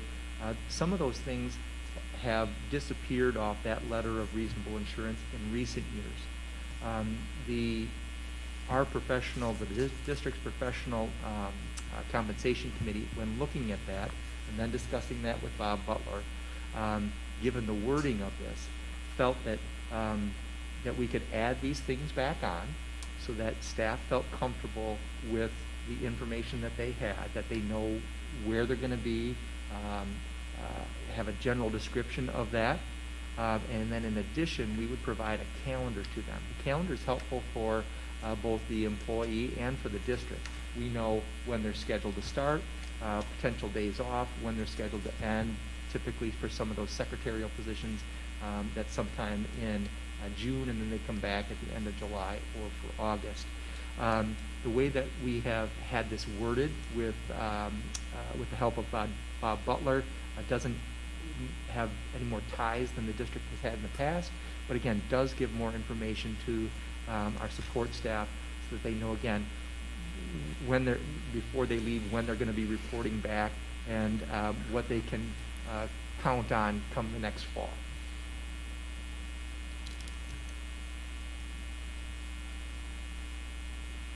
So I don't know if you want to take that one first and then talk about curriculum pay? Yeah, let's do that. Because they really are kind of two different subjects. If there's any questions or discussion about the reasonable assurance.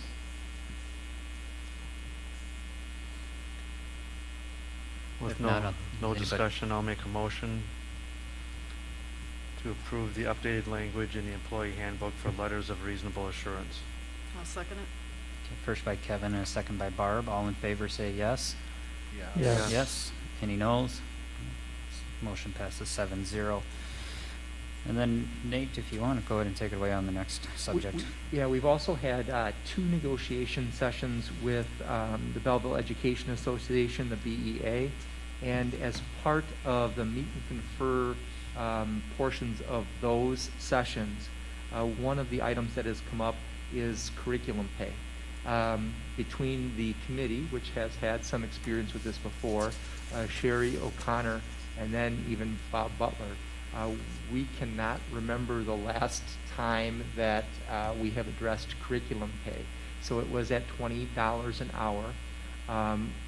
The motion before you is to increase that to $30 an hour. We would look at that from time to time and again look at it compared to the market around us. Know that we can do some of this work on our Monday PD days that the board has allowed on our district calendar. And then we do have professional time, which allows for some of that work to be done after school on Wednesdays. But there are times when specific groups of teachers, for example, like the math teachers right now, need to have some dedicated time to work on that particular curriculum. And that will rotate through content areas over time. Next year it could be social studies because we have new standards coming up. We continue on through the different types of content areas. This is something that, again, had not been addressed in at least a decade. And from some of the comparables, we were, as far as I could tell, one of the lowest districts at the $20 an hour mark. Bob Butler, who does some negotiations for many districts around the state, believed this to be a healthy but fair increase.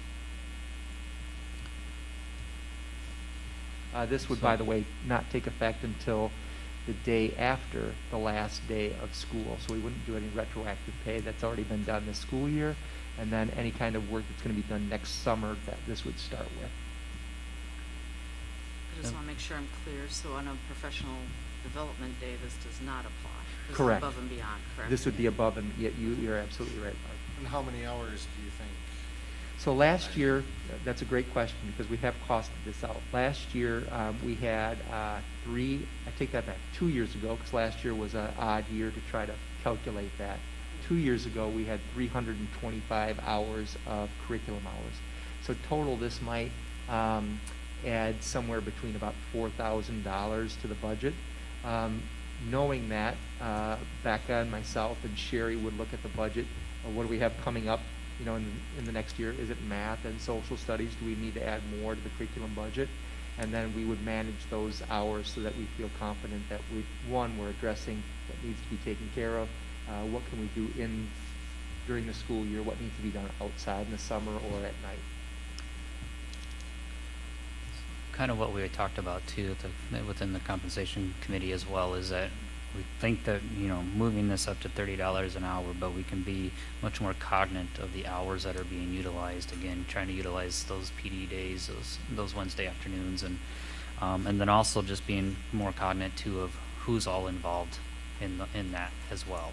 So do we need 4 or 5 different people in that, or can it be narrowed down to 3 or something? So that's a challenge we kind of put forth to the admin team as well. So hopefully we can balance out the increase without it impacting the budget too much. And these hours would be approved by you, Nate, or? They're actually approved by Rebecca Johnson. Okay. Yep.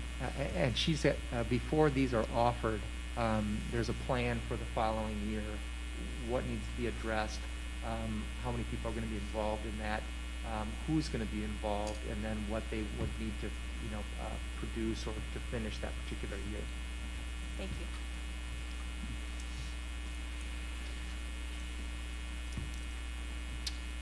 Board have any questions or discussion?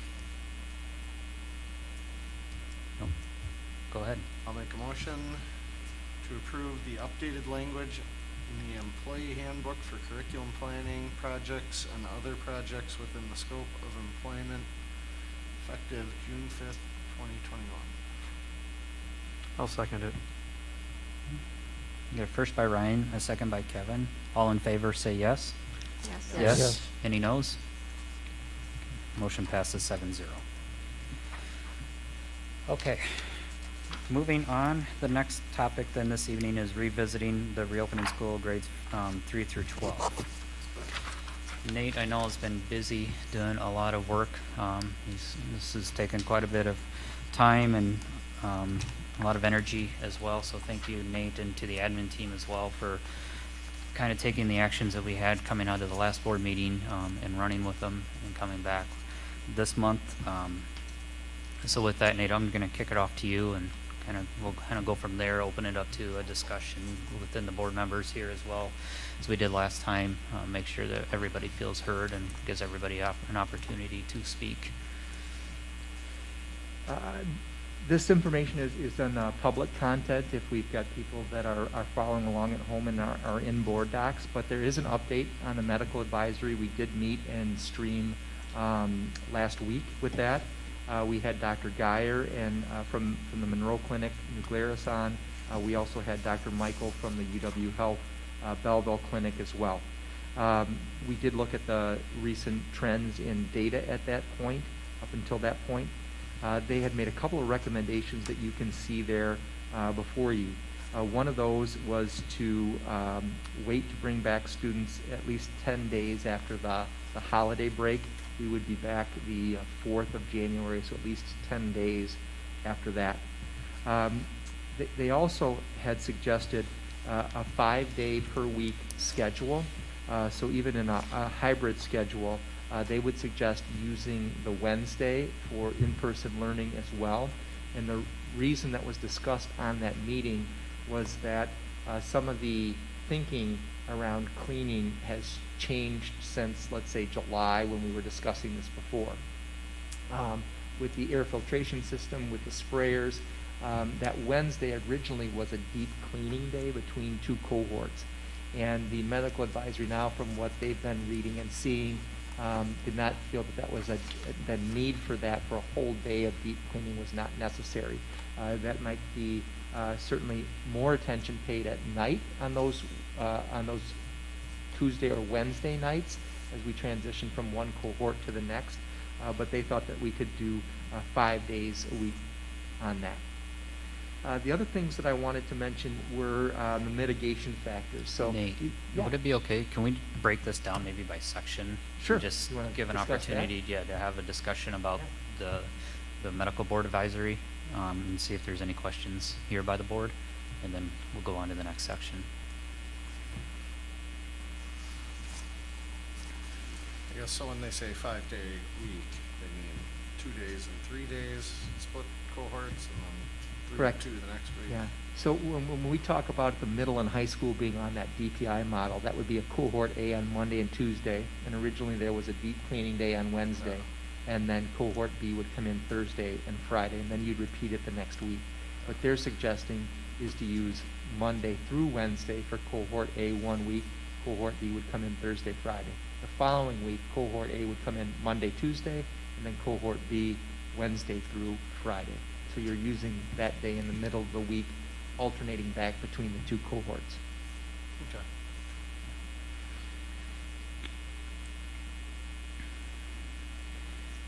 And Nate, they made a note in here that, the numbers have been trending downward, and do you have an update as to how they've been? Because that was one of the things that we talked about at the last board meeting, is we'd like to kind of see what they were at following Thanksgiving now. And just as a reminder for, we now have school district specific data, which we had not had beforehand. When we met, which was the 9th, those numbers had come down from, and again, this is the school district specific data, from the mid 50s, those numbers, 54.66, I believe, was the peak, if I'm looking at this right, just cursory. That number, although we've had some high days, that number is now down to 43.02. According to the last nurses call that I was on last Thursday, at that point, Public Health Madison, Dane County was calling the peak on November 17th. When I go back and look at the district's number on that day was 50.46. And again, at this point for the school district, it's 43.02 now.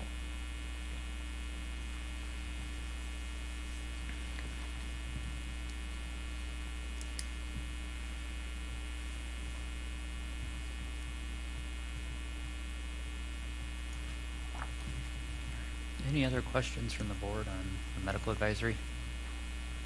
Are we just doing questions, are you thinking, Trevor, or discussing some of the things? Absolutely. I thought it'd just be easier if we broke down each section, and then we can have discussion, questions, and everything inside of these sections.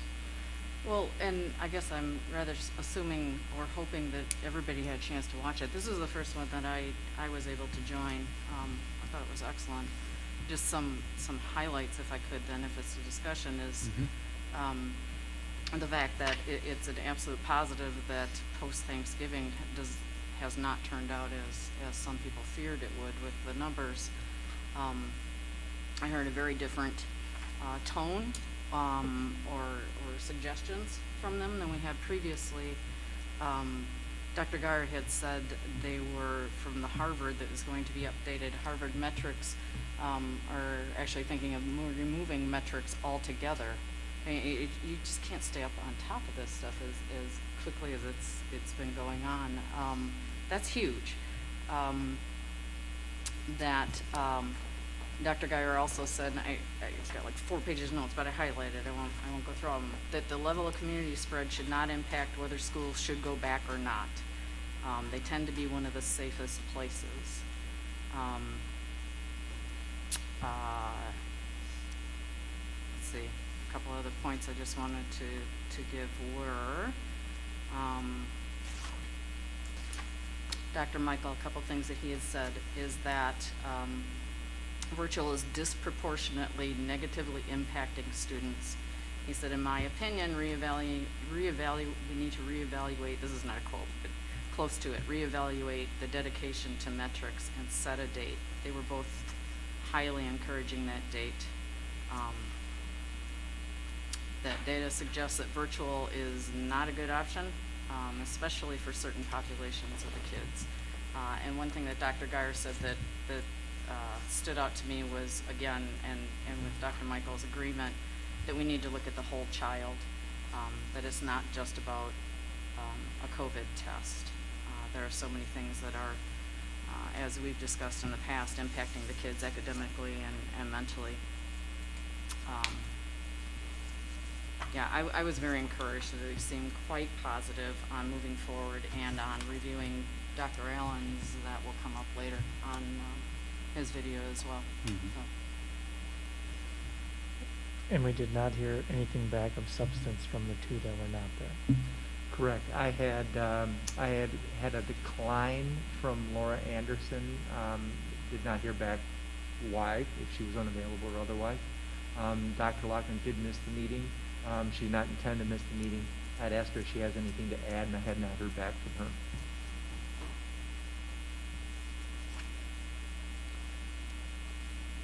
Dr. Geyer also provided that website, which had some really good information on.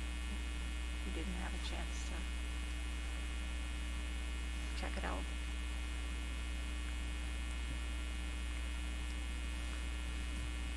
So in this content, it says the doctors recommended bringing students back in person at least 10 days after the holiday break.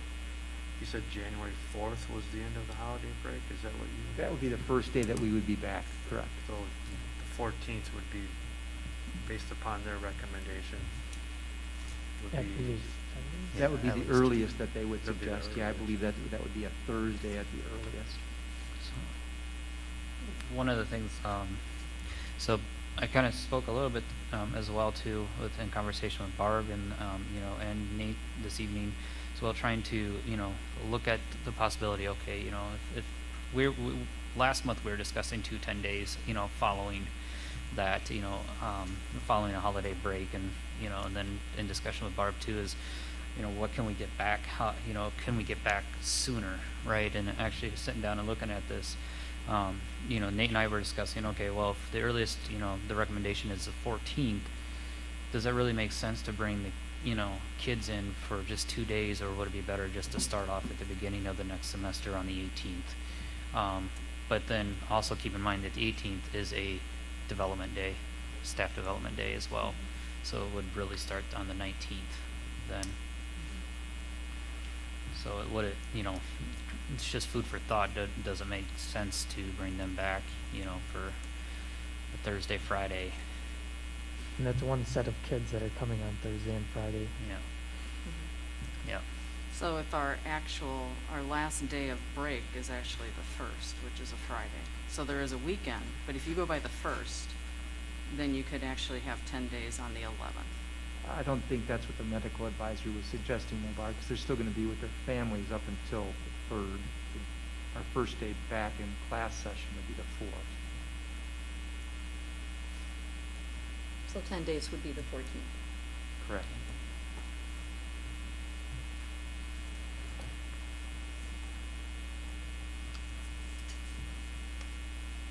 Yeah, because that's something that I was looking at too, Barb, as well. Was looking at the 1st, and then and just recent conversation too. We were talking, that the intent is there for 10 days following the last weekend.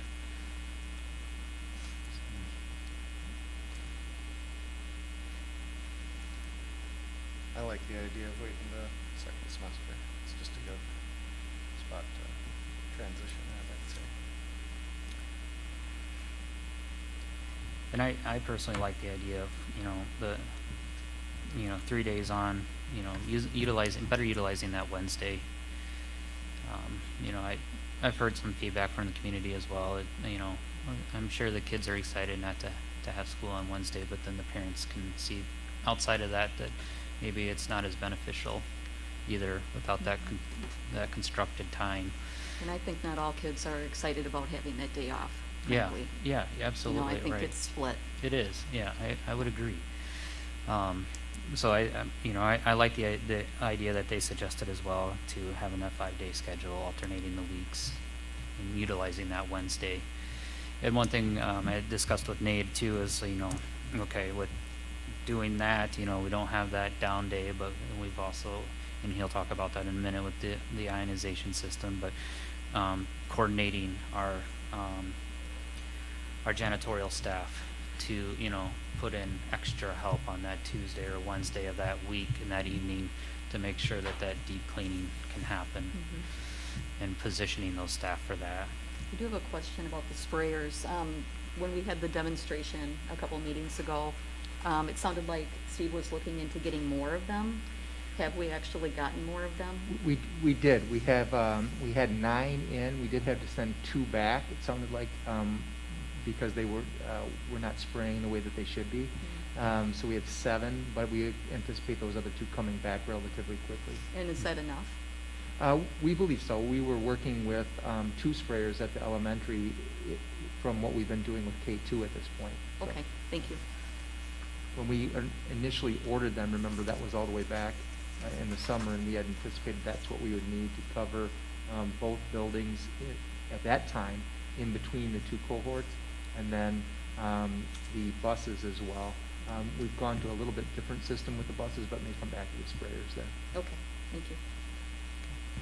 And those are relatively cheap, weren't they? The actual sprayer?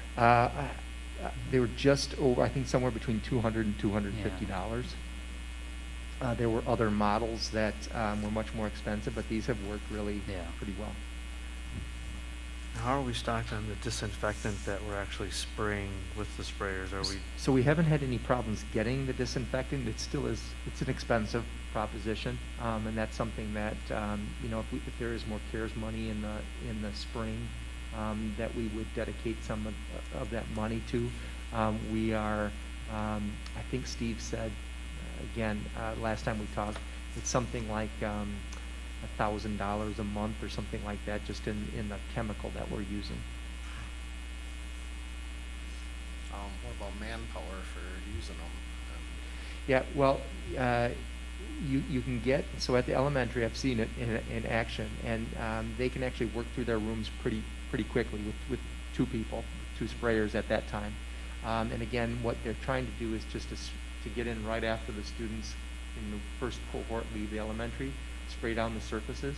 You try not to get it on paper or cloth, but spray down the hard surfaces like the desktops, tabletops, where the students will have been. And then after about 20 minutes, that will dry, and then teachers can also come back into their rooms at that point in time too. How much time between cohorts? Kelsey, is that an hour? Okay, yeah. great. So here's a silly question I should probably know the answer to, but are 4K through 2nd grade, after Thanksgiving, did they take 10 days off? They did not. And any issues? Well, we if you look at the timeline that I had sent you previously, we've had certainly more classes in quarantine of late than we did at the beginning of the year. Since Thanksgiving, you have to jog my memory because Yep, I'd have to look that up for you, I Laura. thought there was maybe one, but.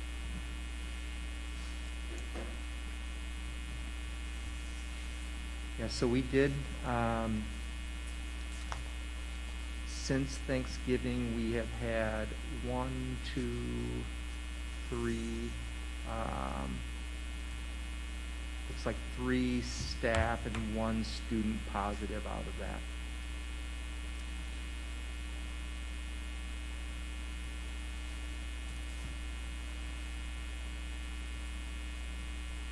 I was going to jump back to the Wednesday conversation unless you had more follow-up No, with that. go ahead.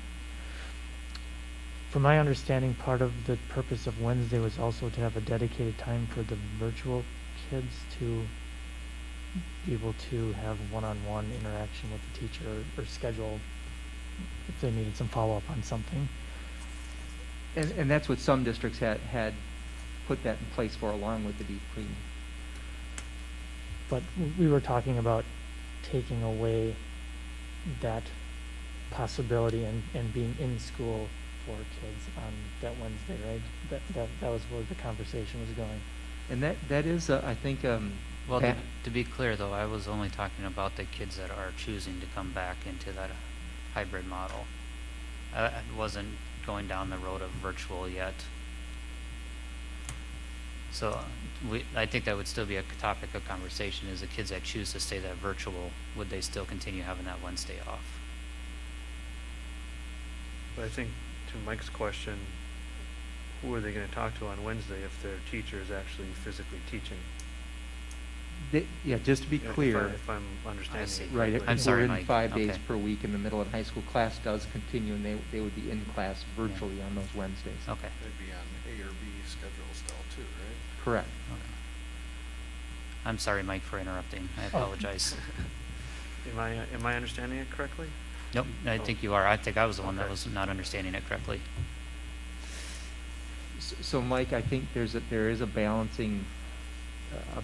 there between the time lost in face-to-face instruction so far this year, and then trying to recoup that time face-to-face, and then balancing that with how we best service still the virtual students that we have.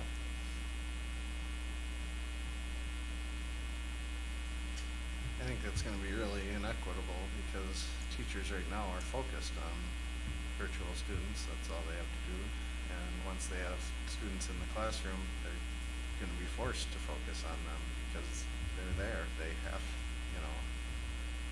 and I think it's gonna be a real drop-off in quality of education for virtual choosing students. I have a question about that along those lines. Would our plan be for professional development and training in that regard? To So that- ensure that, the teachers are focused on those kids that they're seeing on their screen as much as the kids that are in front of them? So if you recall, going all the way back to the summer, one of the things that we had planned, and we had actually started with that with some of the early days that we had in PD in August, was to actually work on having students in front of you and then online virtually at the same time. And it is a balancing to try to do both well. We certainly could use the time if it's until the 19th, let's say, to do that. That 18th PD day would certainly help. That's not, a day before we start. That's not going to, solve any problems, but it could wrap up some loose ends there. And then we know that we've got a week and a half before the break yet, and then potentially 2 weeks after the holiday break to make use of some of that time, Wednesdays in particular. It's not a lot of time, but we'll have to make do if that's the decision that the board goes with. But to your point, there's been some discussions and some planning that was done back in August in Right. preparation for it. Yeah. So it's not like we're going into it totally blind or without any idea or plans. There had been thought about that before emergency order number 9. Yeah, that was from, the original plan was to start the year in exactly what we're talking about now.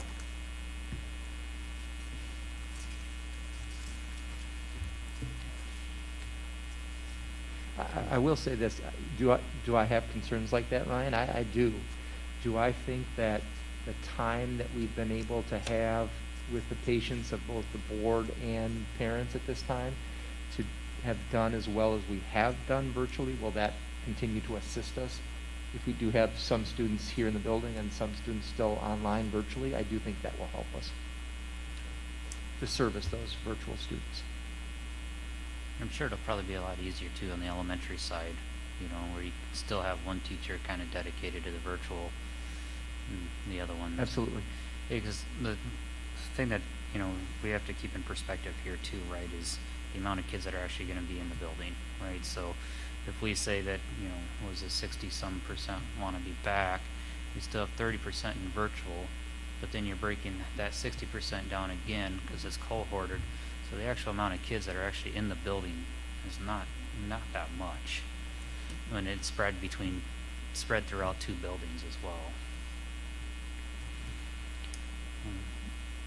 Nate, do you want to talk about the mitigation factors? Sure. And part of this is in discussions, you know, earlier with the board on, you know, what all have we done to make sure that if students are coming back into the building, that it is a safe environment for them. And again, the public can see these. We have made a significant investment into the ionization system. Again, that should be in if things go well before the holiday break. If there's any kind of delay in that, I will let the board know, but I don't expect a significant delay. The delay, any delay would have been based on being able to get the parts in, and we do have the parts here. The masking requirement still stays in place, and if you recall, way back in the summer, in order for us to consider even the hybrid, we did have to have a new PPE policy. We have invested in those sprayers and have had some, obviously some daily use out of those at the elementary school so far. Social distancing has certainly come up. We would have the AM/PM cohorts at the elementary school, and then depending on how the board acts, our Monday, Tuesday, Wednesday, or Thursday, Friday, those split week cohorts, which does allow us to, even with what public health came with today, to try to keep a staff member with a group of students. The cohorts at the high school do split that group in half. Hand washing protocols, and as you've been in the buildings, you've seen some of the hand sanitizers. We have put in additional bottle filling stations, which will be a benefit to students. As you know, the trend over the last couple of years is most everybody carries a water bottle around with them. Are they touch-free? Correct, yep. So you just set your bottle down, they'll fill, automatic stop, you pull it out, and we have turned off the drinking fountains for that same purpose. And then we do have, all the way back this summer, have a employee health reporting agreement. So they did sign that, saying, you know, if they are not feeling well, they're going to contact a supervisor and let them know. That's been going obviously real well, even with our staff that we've had in the building so far. That has not been an issue. Nate, I have a question about that.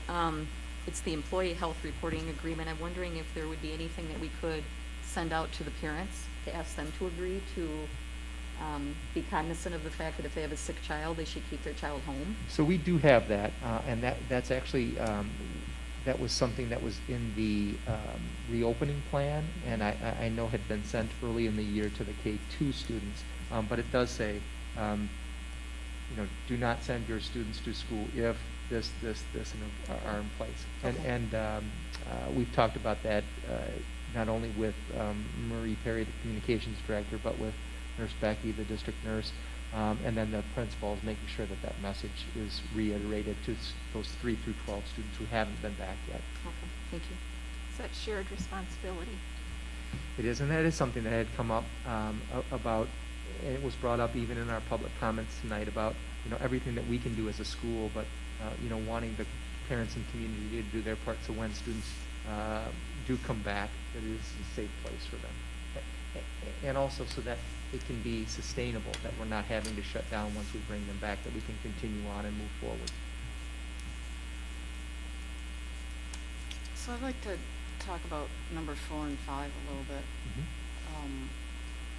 for a couple of reasons. So number 4 is the 6-foot social distancing standards, and going on to Dr. Allen's info, and again, I hope it's something the whole board watched, but one thing that he said that I thought was huge was that a hybrid is less safe than going 5 days a week. There is that, and there is the 3-foot concept. I forget exactly how he phrased it, but basically 6 feet is not a magical number in the way that things are spread, that amongst kids, 3 feet would actually be, and I know what you're going to answer, so just, I want to throw the whole thing out there, that 3 feet should be okay. He made the comment that there's a huge difference between a room full of kids and 1 or 2 adults and a room full of adults in spreading. So I know we have the Dane County mandate or emergency order, but I'm questioning some of their wording in that, which could impact, which is the 6-foot distancing to the greatest extent possible is in their order throughout. I remember ages ago vaguely talking about our bus situation and classrooms, and I remember vaguely that we discussed, well, we won't be able to do this in every situation, but we'll do it to the greatest extent possible. And I'm wondering how that may apply within our classrooms and buses, for that matter. Yeah, and the feedback that I've got on that from both legal and then insurance, I did speak with Bob Butler about that, and he said the way that he is reading that, so he's our school board association lawyer, the way that he is reading that is that that would apply to, for example, if students were coming into the building at the same time, they wouldn't be 6 foot socially distanced at that time. That'd be to the greatest extent possible. Same thing with leaving the building, potentially passing in the hallway. But in terms of setting classes up, that is certainly something, according to our legal counsel, that we could prepare and prevent.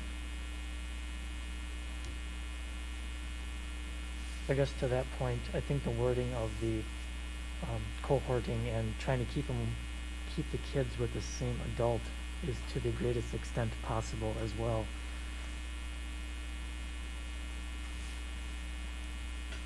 And that's why we would have the A and B cohort in the high school. Otherwise, there'd be no other way to bring them back in unless you, and there are some high schools that do this.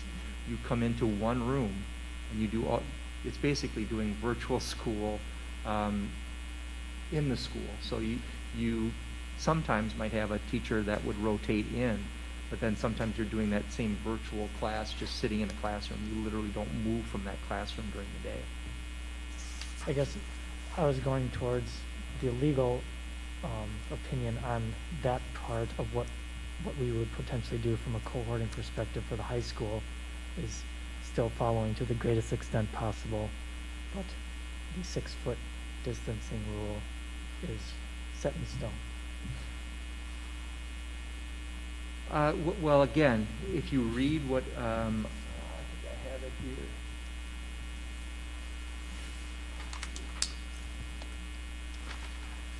here. The same group of students stay with the same employees as much as possible, and mixing between group is minimized. So it's not the exact same wording. Correct.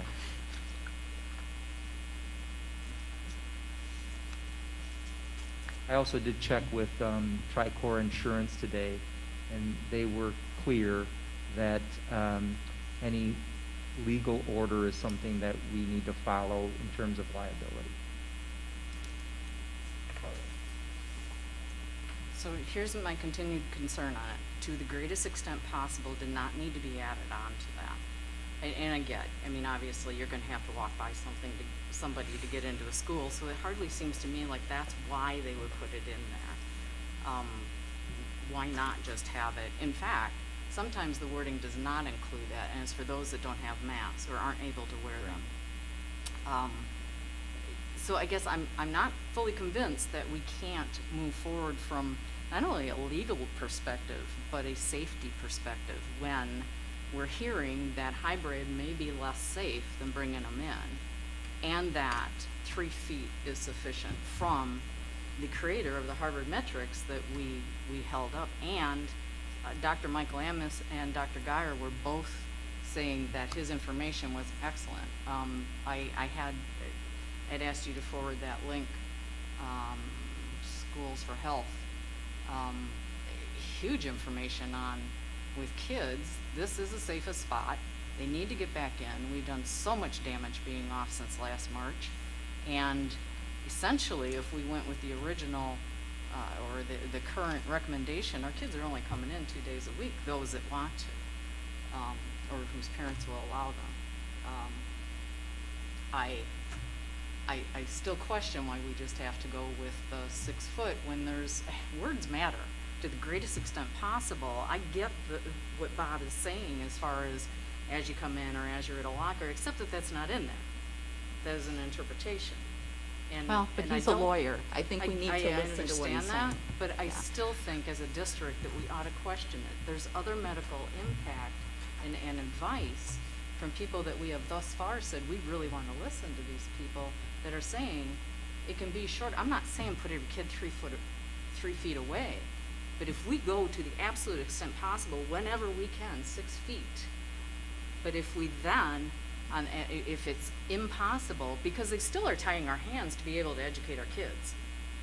And until that changes, Lord knows when, I was hoping there would be something today, but Dr. Allen said something to the effect of, this is kind of antiquated information. The 6 foot does not hold scientifically, and we've said we want to go by data. So, well, we do, but we have to be careful because I don't want to lose our coverage either. Absolutely. You know, if our liability carrier is saying that it would be not in our best interest to violate an order, then I'm listening to that. And I'm not even asking to violate an order. I'm pointing out that it says to the greatest extent possible. It does, but we also We're had just legal finding a counsel that loophole, said that, essentially. our legal counsel And has I- said that yeah, I that's the don't way like he that. reads that, so. I'd rather follow legal counsel. Me too. I'd rather be safe than sorry in that regard. I'd rather quiz it I a little think bit 6 more. feet apart is not that much to ask either. I really don't. I think if I was looking at it from a perspective is that, yeah, I get the 3 feet, you know, makes sense because that's about all you're going to probably even be able to get in a hallway or, you know, in setting.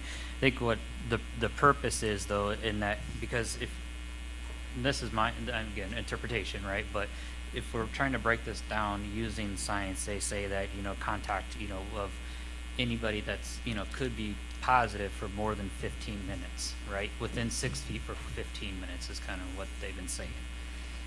So if we are set up like that, then, you know, we set the classrooms up at 3 feet, well, then we're going to have a bigger impact circle. Whereas if we were at 6 feet set up in the classrooms, our impact circle is going to be significantly less. And the contact tracing still follows the 6 feet Right. at this point. Yeah. So while I agree with you, Barb, I think that you know, that still leaves it up to interpretation. Even, you know, I've got the order pulled up right here that came out today, the updated order from Dane County Health, and they still cite that numerous times, you know, to the greatest extent possible. But I think they've added many different points in there too, ensuring the students who cannot wear face covering, you know, maintains that 6 feet when indoors in buses. But you know, and that's where I think I find it kind of interesting too, is that there's a couple of points in there under section 3 of the Dane County updated plan here, is that there are a few points in here where it doesn't say to the greatest extent possible, and that it actually is like, okay, you have to maintain 6 feet. So if ensuring that employees who cannot wear a face covering maintain at least 6 feet distancing at all times from other employees when indoors and on buses. So there are pieces in there that I think we have to break down. Well, and to that point, Dr. Allen was saying there's a difference, with the kids and the teachers. The teachers, you want that 6 foot distance in Yeah. between, but that with the kiddos up to three or more would be sufficient. And again, going back to on top of that, the idea that hybrid may actually be less safe if we're going for safety. I hear you on the other. I just still question why is it in there. They didn't need to put that in there. So in certain spots it is, in certain it isn't.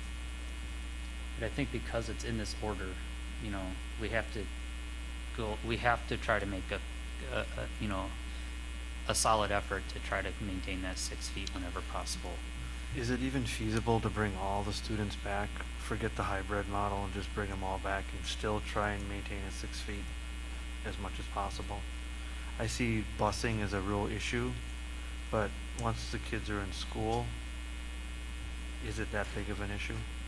So just as one example, the average high school size at 6 foot social distancing, even with a tape measure out, is about 12. And our class sizes, as you've seen, are larger than that.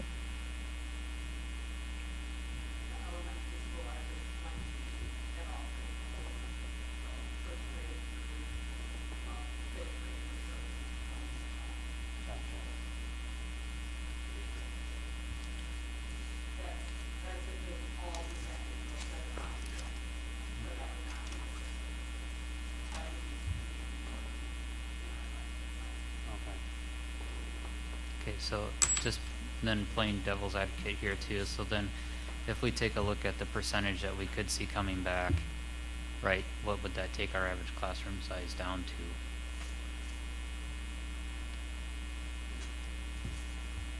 So your question is? So to further clarify, what I'm asking is so we got, the current survey, the last survey that went out said that's about 60%, give or take, whatever, said that they would bring they want their students back.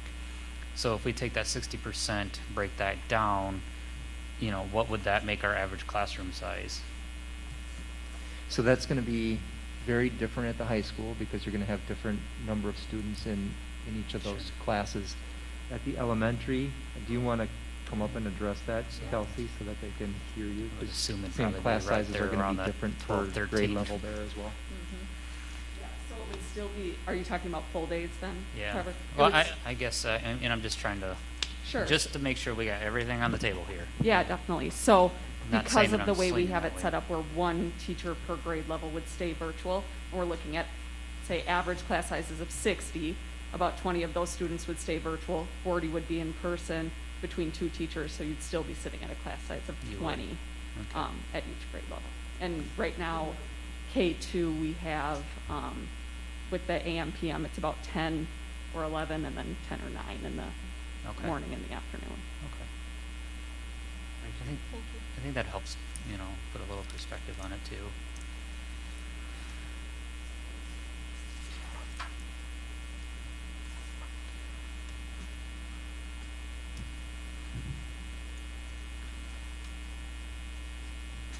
Nate, I have a question about other school districts in Dane County. Are there any other school districts in Dane County right now that have their high school students back in session in any way at all? Currently? Yeah.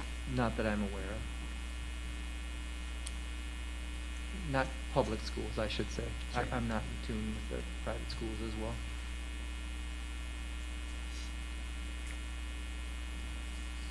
Nate, do you want to, unless anybody else wants to say anything, I was just going to have him give us an update on what Nate wanted to share with us on the other Dane County schools. Sure, and so you can see, and again, the public has access to this. There has been more recent movement with more of the Dane County schools. So if the board intends to bring students back, we would, for a while there, it was Belleville, Wanakee, and Verona were some of the only school districts that had any kids in at any level. And you can see there, whether it's Lodi, Middleton, Sun Prairie, Verona, Some of them have made plans or have already moved to that. Probably want to key bringing the most students in, at least initially, as in part because of the decisions made by their medical advisory. One, Oregon is revising their plan, and Wisconsin Heights. Yeah, and I They're- have not seen final plans on those. I know they have board meetings just like we do.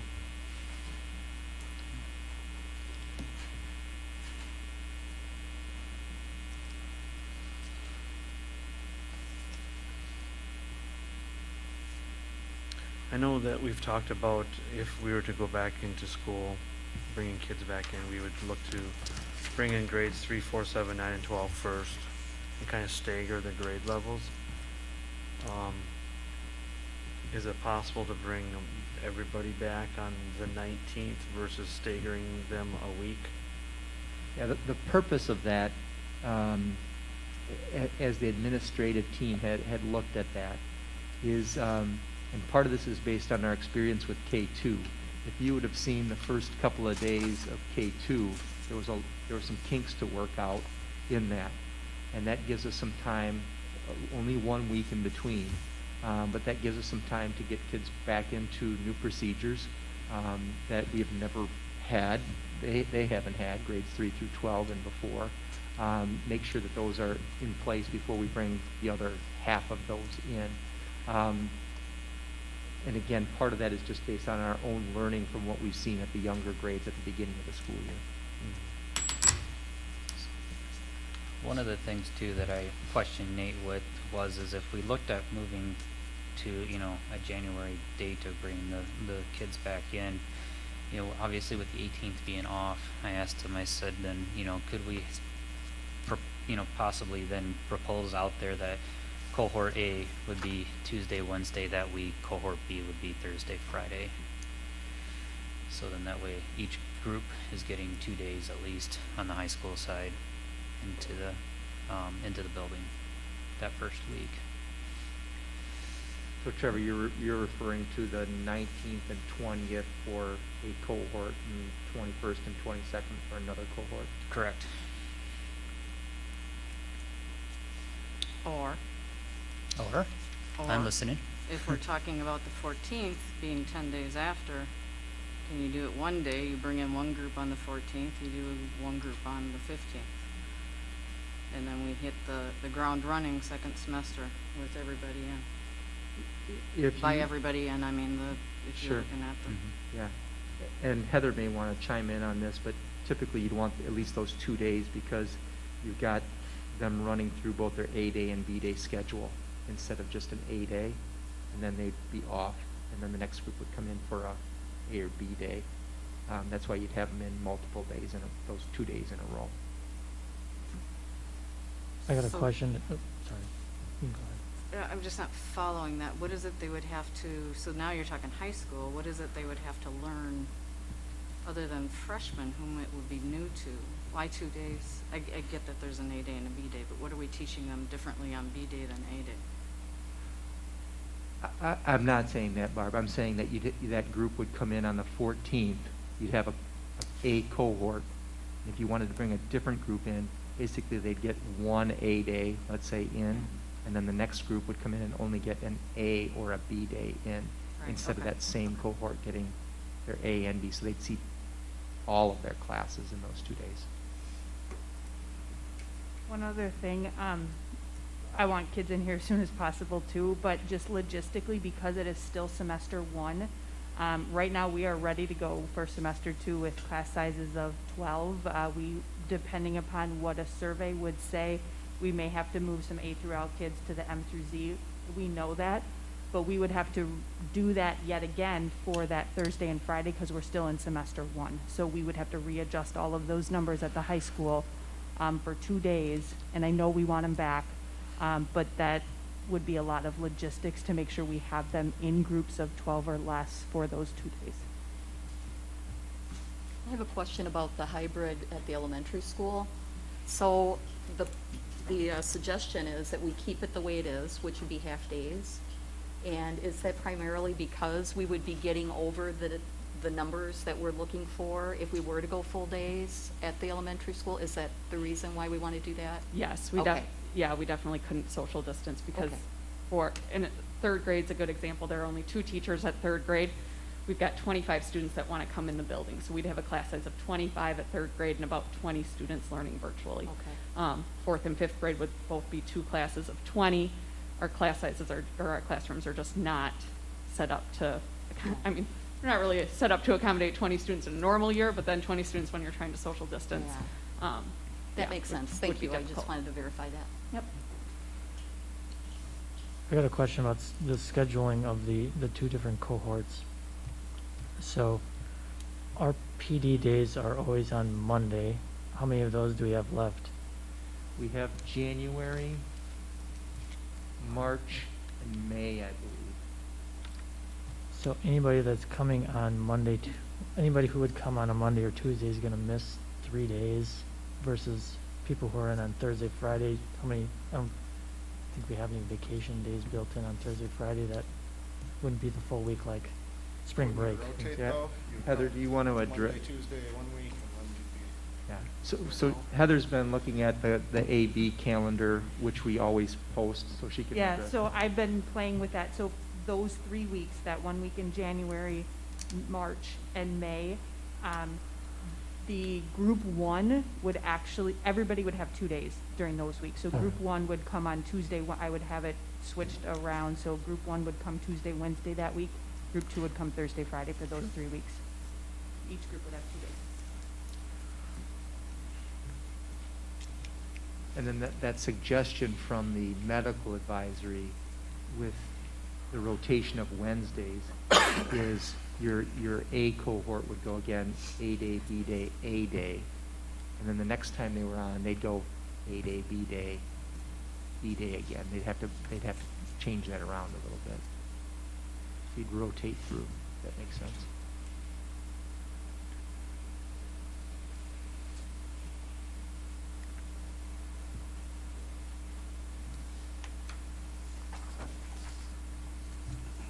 We still have some classrooms at the elementary school that aren't being used, correct?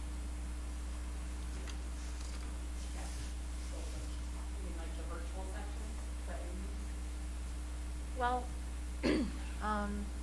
Or are you referring to that they were built for 4 sections per right, grade we level? were planning So on 4 that's sections. true, that our building was built for 4 sections at each grade level, but didn't take into account anybody like a Chrissy Killer Lane or any interventionists or reading or literacy coaches, our counselors. So there are 4 classrooms for every grade level as long as we don't have any support staff to go with them. So we have most teachers doubled up.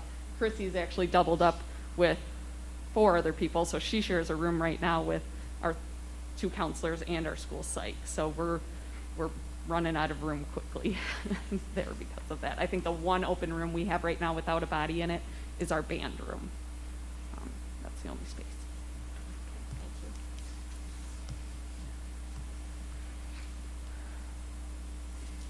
Well, if it's okay, I'll open it up to have a conversation amongst the board members here and see where everybody's kind of. I'm curious if anyone is in favor of not going with a hybrid, like keeping things virtual. Because I think if we can talk about that and we know we're all on the same page, then at least we're kind of can set that aside. Is anyone not interested in a hybrid?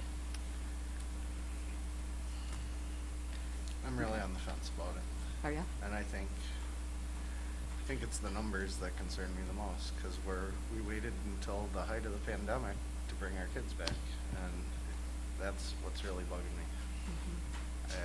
I want it to be better. I want to feel safe doing this, guys. And I'm not saying I'm totally against it. Make it make sense to me, and I'll vote with you guys on a hybrid, but it's making me nervous.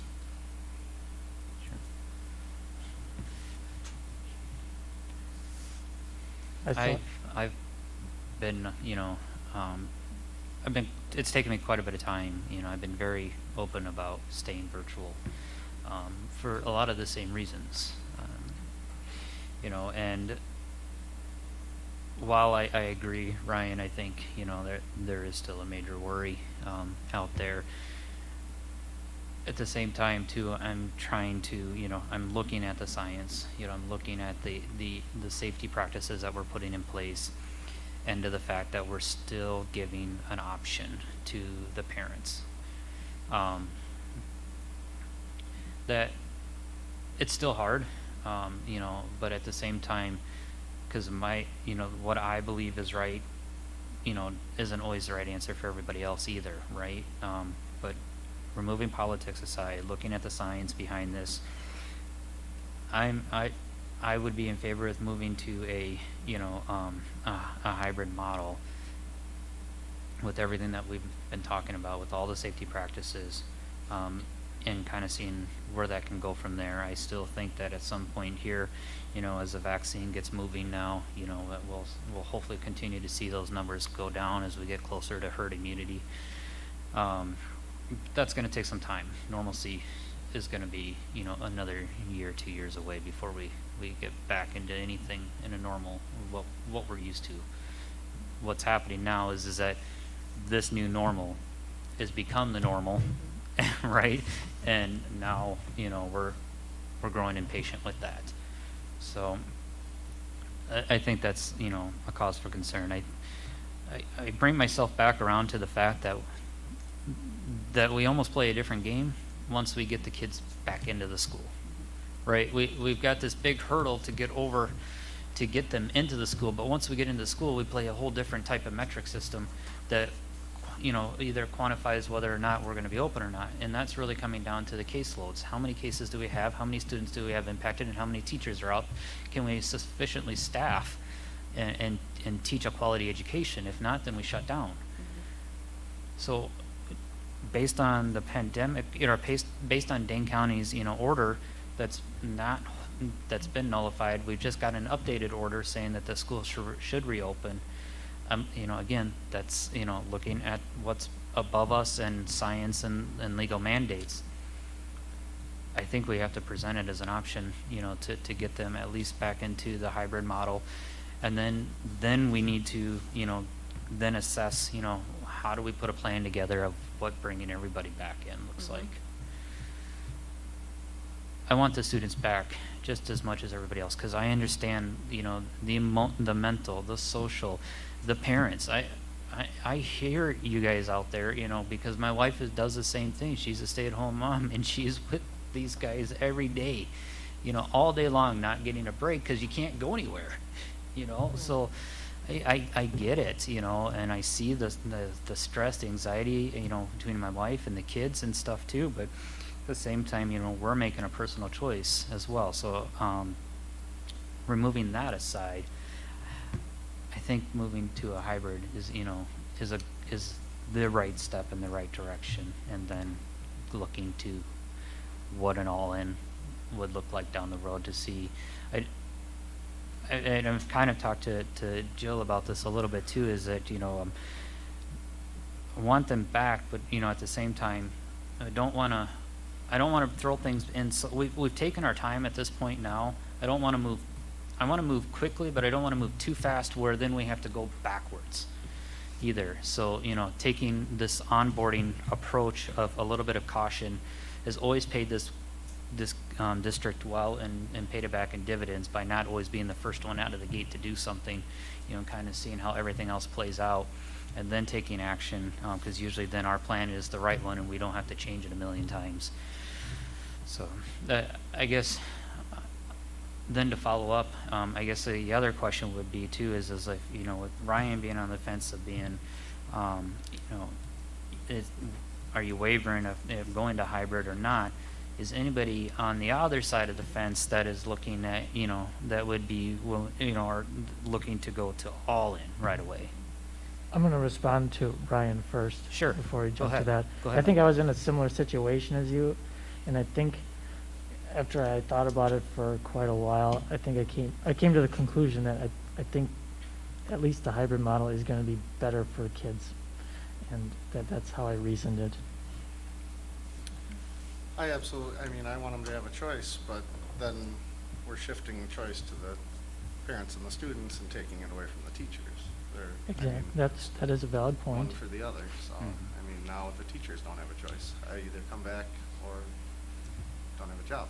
So, I mean,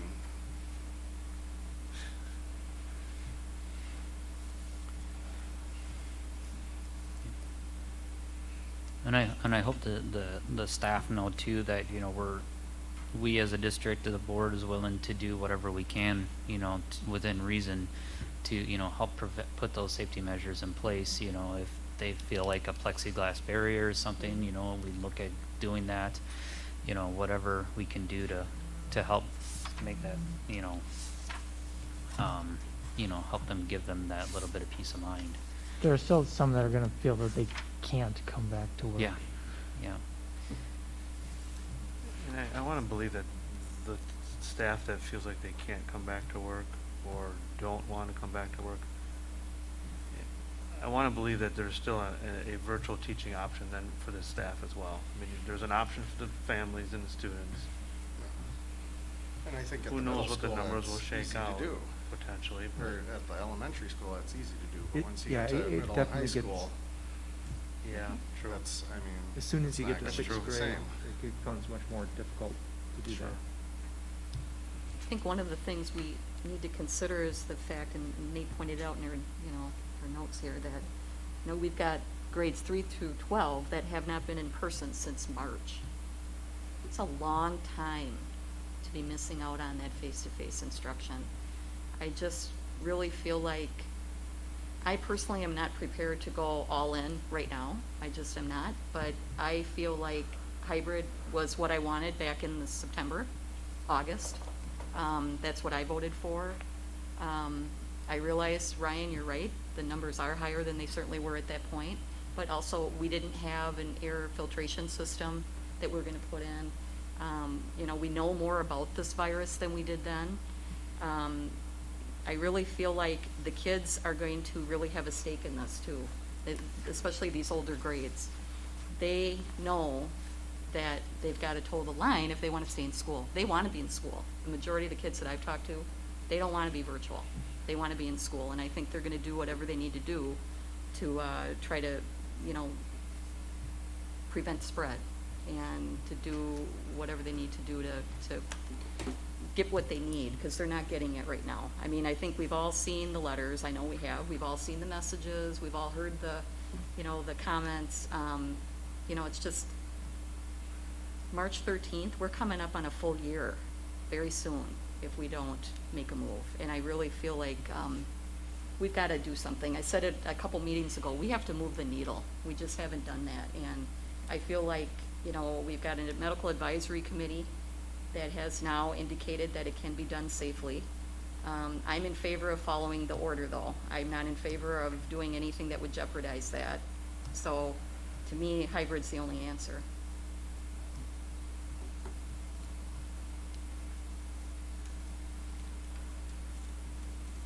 Well, I guess I'm in favor of the hybrid model as well to start.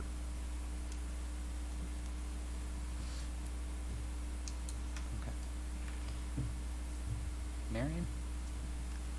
Any comments?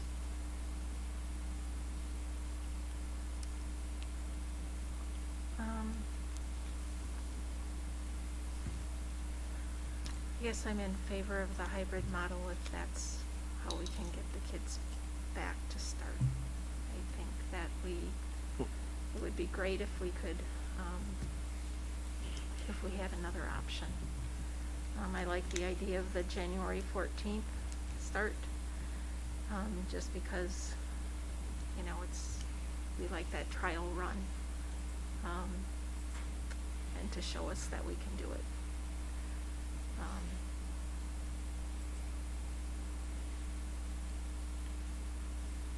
But if the hybrid is what we need to go with, that gets us started. Well, I guess I don't see us being able to go all in without impacting the social distancing, the 6-foot social distancing requirement, which you know, I'm listening to what you're saying, Barb, and I've read the same things that you've read, and I can't disagree with what some doctors are saying.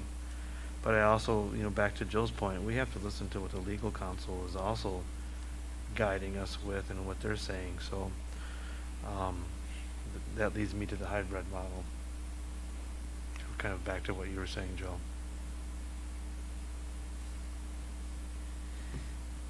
You know, we always say that we're putting the kids first, you know, but that means that safety first has got to happen. It means that we have to follow you know, look at our liabilities in making those decisions.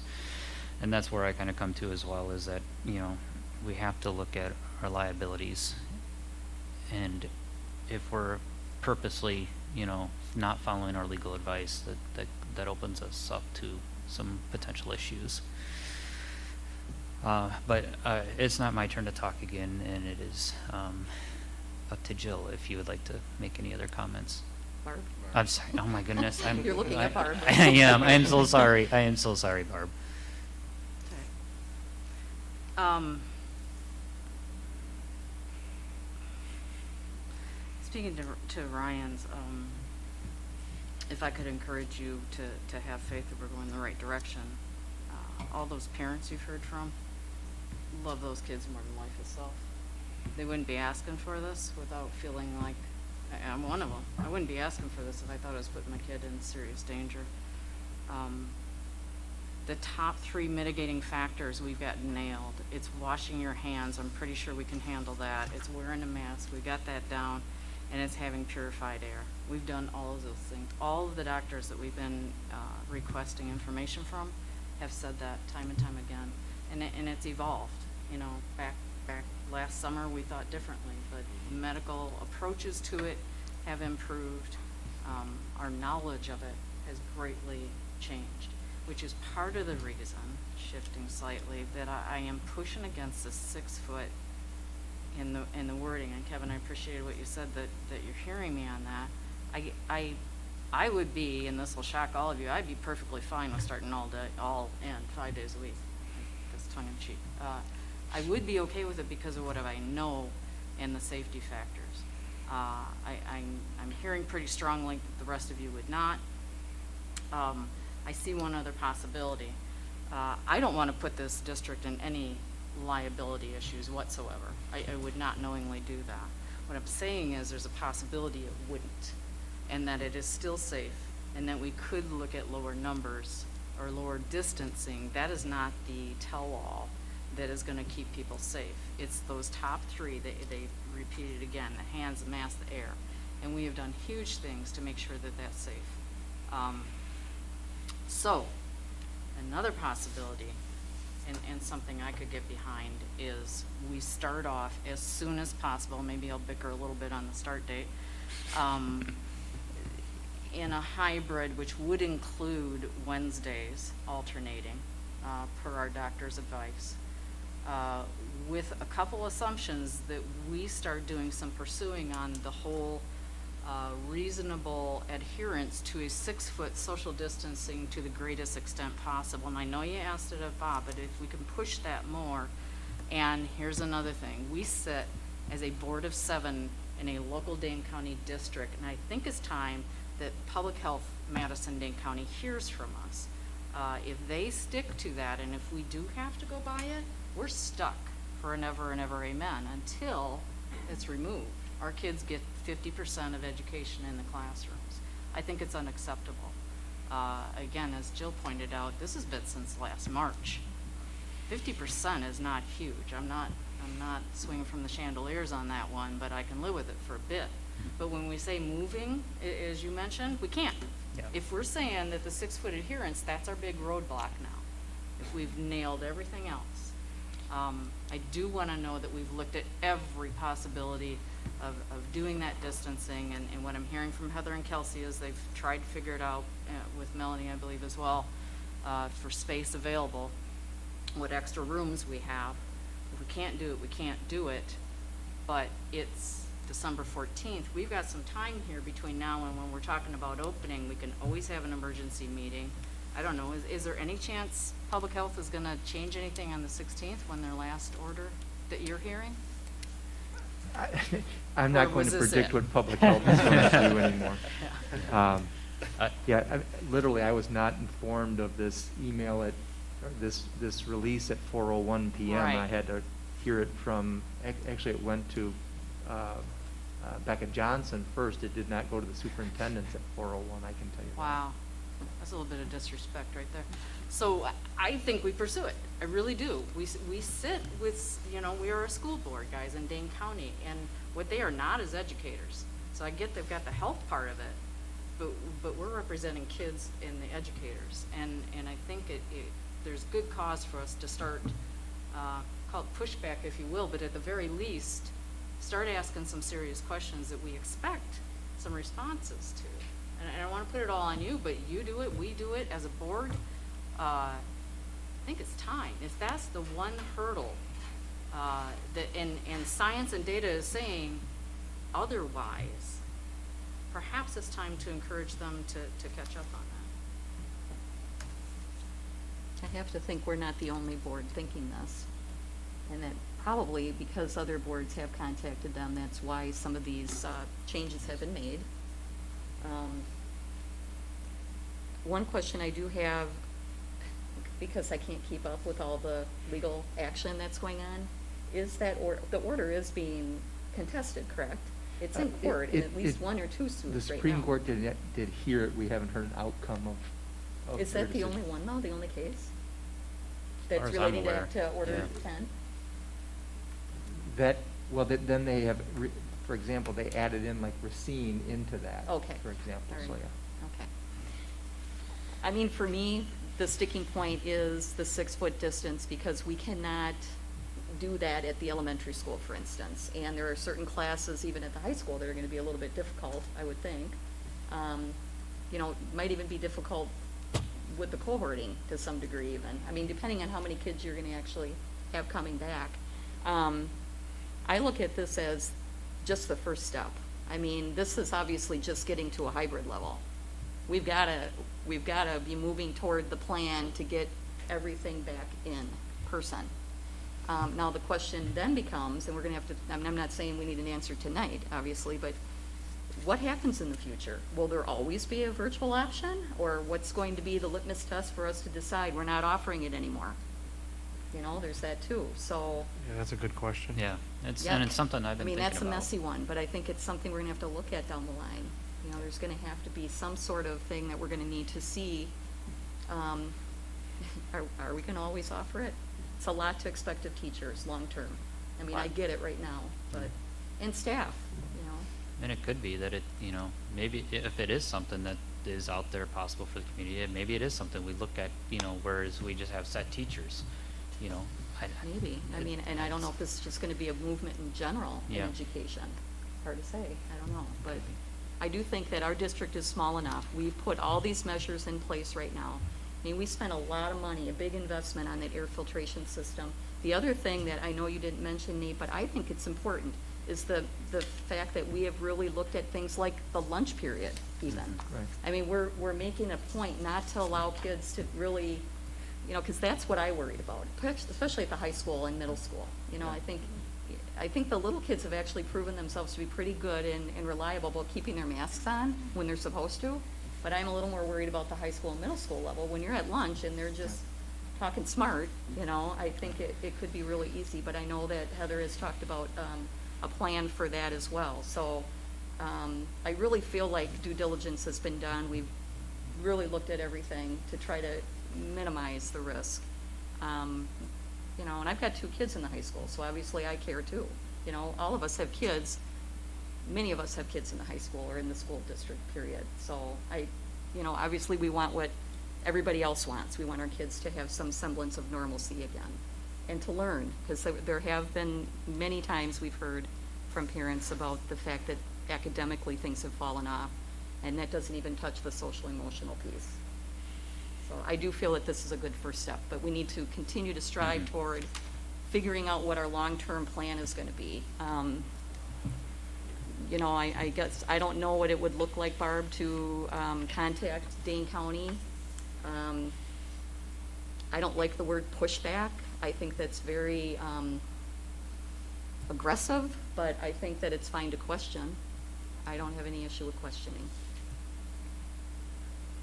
WASB does have a workshop on Wednesday, and it talks about change in the educational system. So.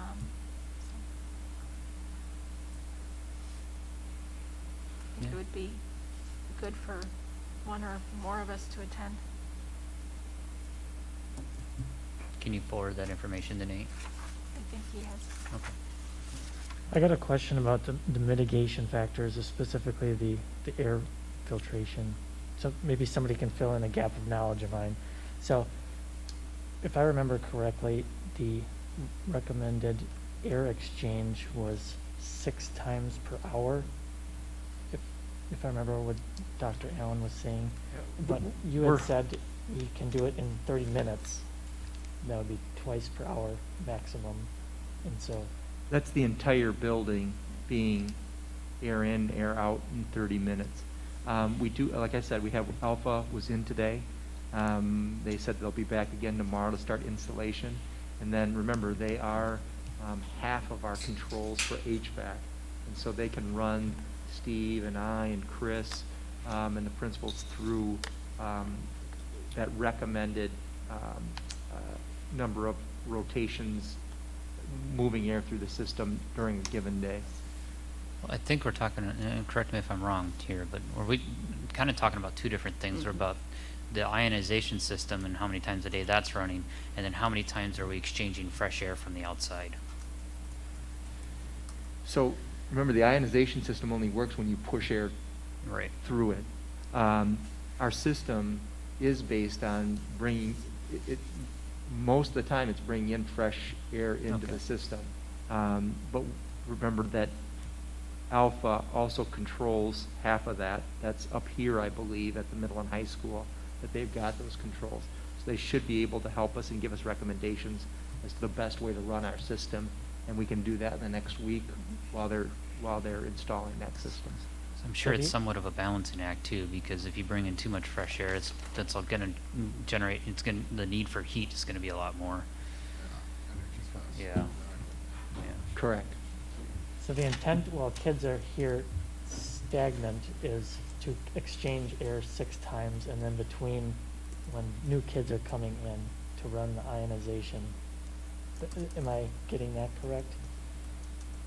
No, I think the ionizer would work when the air is running. Right? And yeah, for example, in the winter here, anytime right? the air. Fan, the heat, the cooling, anytime the the system's running, the ionizer. Correct. On, right?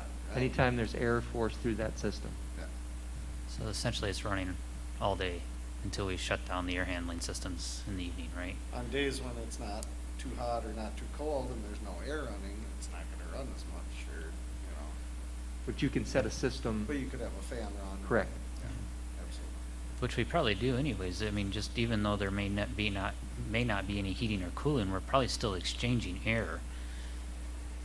I'd say not all the time. No. For example, it does shut down on the weekends and in time when there's space, but then it comes back on before anybody's here in the morning. In fact, we just had Alpha in. But generally speaking, when people are in the building, the air handling systems are on and moving air. Several times per day before this, before COVID, yes. But that's what we need to check on with the installation, how many times they're suggesting that we run them. Yeah, no, just making sure we're doing the best job we can to make it as healthy as possible. Do we currently have the portable air purifiers? Were any of them actually placed at the elementary school? Oh yeah, every single room has them. So right I now. guess I'm wondering, like in certain cases, oh, there you go. I'm wondering if there are certain cases where we've got staff or people that maybe are more compromised, if we could actually try to move those around in addition to what we have in our building. And I shouldn't setup. have said every single room. We've got them in rooms, any room where staff is working with students at this point. Because obviously those could be duplicative, right? I mean, or, there's not going to be necessarily the need for them in the rooms where they are currently. I'm just wondering True. if that might help, with some of the kids or staff that might need them, if we could look at just placing those. I don't know how many we have, but maybe looking at those to see if we need to have additional air exchange or clean air running, if that would maybe, I don't know, and that might be a question for your alpha people. Would this actually do anything, having the portable in addition? Would that be a benefit or not? I don't know the answer to that, but that was part of the reason why we had the readings today. Yeah. And that So you might know more once you actually see the report on Correct. that. Yeah, okay.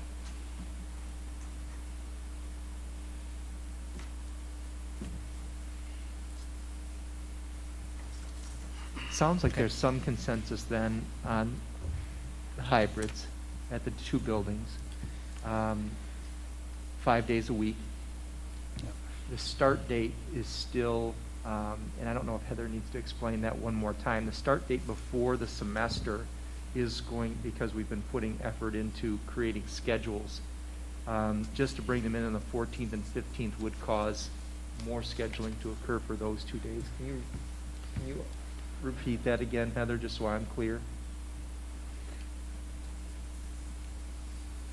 Yes, so what happened when we were ready to start in the hybrid before school started is to get the students into these groups of 12 or less, we did have to switch what your last name may have fallen in. So not every student who was A through L was in group 1, and not every student who was M through Z was in group 2, just to get our class sizes. So we may have to have some families who are in one or the other, it could go both ways, be in one group for the Thursday and Friday of semester 1, but then switch to a different group once we start semester 2 to balance our numbers. Has there been any thought of splitting geographically to help ease transportation? So we're doing one side of town one day and the buses only have to do half the side of the town? Yeah, I mean, we worked pretty closely with Janann in September when we said, well, if we look at this and who opted into transportation, would this work? And so we do work closely with her before we kind of assigned those cohorts. That's the one thing, if this is approved tonight, that we would put out to families is just because you are maybe a cohort 1, cohort 2, or AM, PM in September, it may not align that way again. As we're trying to make numbers as even as possible, we'll do the best that we can, but based on how many families are opting in now, we may have to make some of those adjustments, and we'll clear everything with Janann just to make sure there's not a crazy outlier that'll throw off, an extra 20 minutes of a route and things like that. So. And I would also just, in favor of that second semester, there's a lot to wrap up with what's going on with the teachers now. Like, we have to honor what's been happening first semester for our virtual students too, and they only have about 15 days left with their teachers, and a lot of kids are going to be switching to a new classroom teacher, a new environment, having to start that community building all over again, and so just giving them the time that it'll take to wrap that up as well, because it'll be tough. So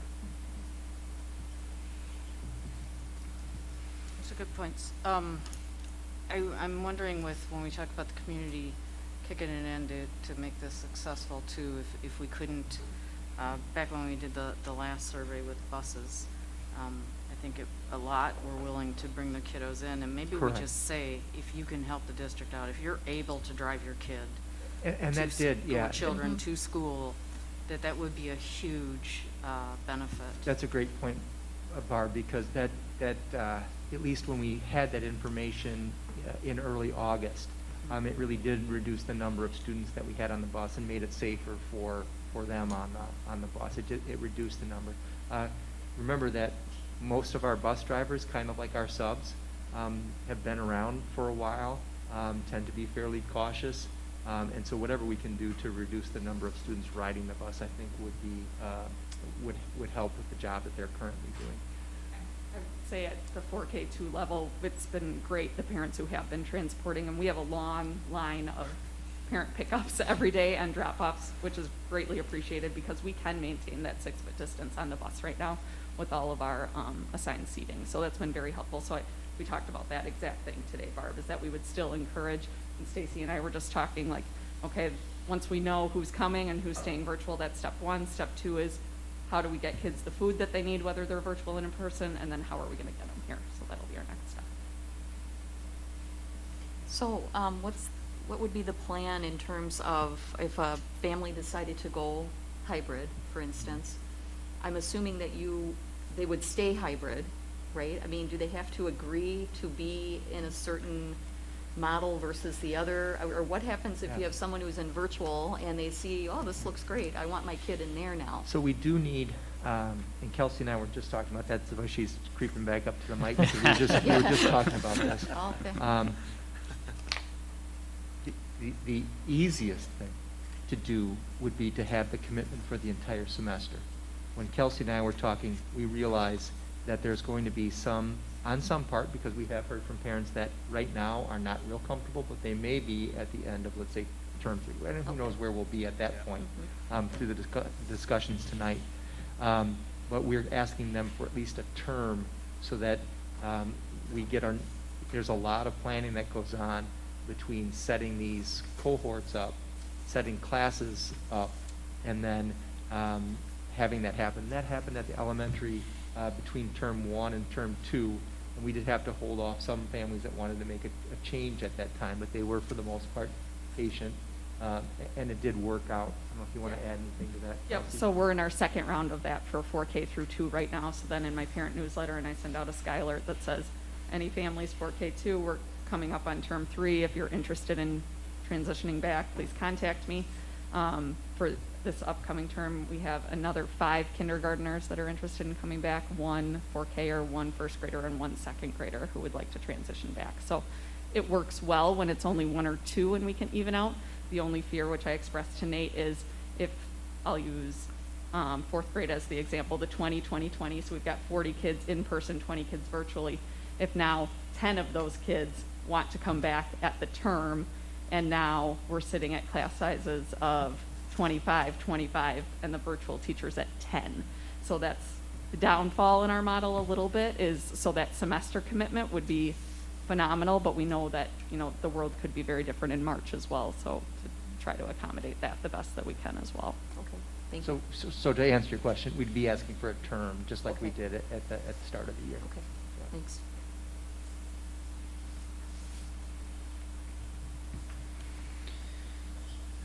If a staff member has close contact with a positive COVID case, what's our quarantining protocol? 14 days or 10? It has been 14 days. And Becca, I don't know if you want to touch base on this. Becca is our guru. She is in the most contact with Public Health Madison. So anytime we have a case, we contact them. We have our protocols that they send us, but if we ever have any question, like this seems to be a different scenario than we've dealt with in the past, we call to make sure. Yeah. And again, that some of that has changed recently. But up until recently, if it was a close contact, it was 14 days, whereas a positive case may have only been 10. And so there was some disconnect between families thinking, well, we didn't even have a positive case yet. We're quarantined for a longer period of time. Right. Yeah, Dane County Public Health just on Friday said that they adopted the new CDC guidelines. So there is an option to reduce close contact quarantine down to 7 and to 10 days, but it is only for asymptomatic people. The 10 days is if you, I don't have it right in front of me, but if you're asymptomatic and you don't test, you can go down to 10 days. If you are asymptomatic and you get a negative test, you can go down to 7 days, but you still have to, and don't completely quote me on that because I'm not guru'd on that yet. But you still have to monitor your symptoms for 14 days, and 14 days is still the golden rule. So I just got a letter today from Greene County that said they had reported one of our students tested positive, and that they told the student, you are in quarantine for 14 days. So they set that rule for us, and then they gave the rules for how you could go down to 7 to 10, but they said, we told the student 14 days. This is when they can return. And I was like, okay. But we don't ever get letters from Dane County. We only get them from Greene County. So Dane County does not communicate with us if they've done any contact tracing. We have to do that all on our own. But we do have a coordinator at Dane County we can call and ask questions of, and he's been super awesome and helpful. I think part of that is Dane County has just been overwhelmed with contact tracing. So, but I have a question about contact tracing. Do you have any concerns at all if we move into the hybrid that you won't be able to stay on top of contact tracing? Do you feel like we will be okay with what we have right now? Honestly, in I terms think of staff? we've kind of made a plan, and Kelsey and Heather and I've kind of talked about that too. And we've kind of recruited a secondary support person to help with contact tracing, making phone calls. We've got it kind of, I think we have it down to a pretty good system. And we kind of have figured out that we get quicker and quicker each time. So I'm not really overly worried. I will tell you the only time I get worried is when I have to try to judge that 6-foot distancing again, because that's the rule we go by contact tracing. So if people can't tell me I'm 100% confident we were 6 feet apart for 15 minutes or less, then it gets a little sticky, and then we just always err on the side of caution and say then you're a close contact. Becca, so I should know this one probably too, but is that CDC, the 15-minute 6-foot? That is CDC that has come down through DHS, that's come down through Madison Public Health. So what happens is CDC kind of makes a rule, and then the DHS gets to adopt it, and then Madison Public Health has to adopt it. So, and I've yet to see counties not adopt what DHS says. Most of them have. So it's the been within 6 feet for more than 15 minutes, and then there's that touch. Like if you have physically touched the person who is positive, that is also considered close contact. We just don't see that very often, right, in school, because we encourage people not to touch each other. We're like, we give a lot of air high fives and a lot of air hugs, because we just really encourage that not touching thing. Becca, in the updated guidance and for the 7-day, and you can return with the test, what day can you test on? Is it day 4 or 5? Yeah, it is. There's a certain specific date, and I just don't have it memorized No, that's yet. okay. I apologize. Yeah. I did not study it over the weekend. Come on, Becca. My osmosis is not great. It did not go under the pillow. Yeah, is it? Five. Okay. Which is Which kind is of right, interesting. because it's the incubation period. Right, which is kind of interesting because we do know a lot of people are not getting tests back quickly. Some places you get them back within 15 minutes. Some places you get them back in a day. Some places you get them back in 5 days. I took one of my kids to get tested. It took 7 days to get his test results back. So it depends on where you test and what lab they send it to. So yeah. Sure. We're learning all kinds of interesting things. Yeah.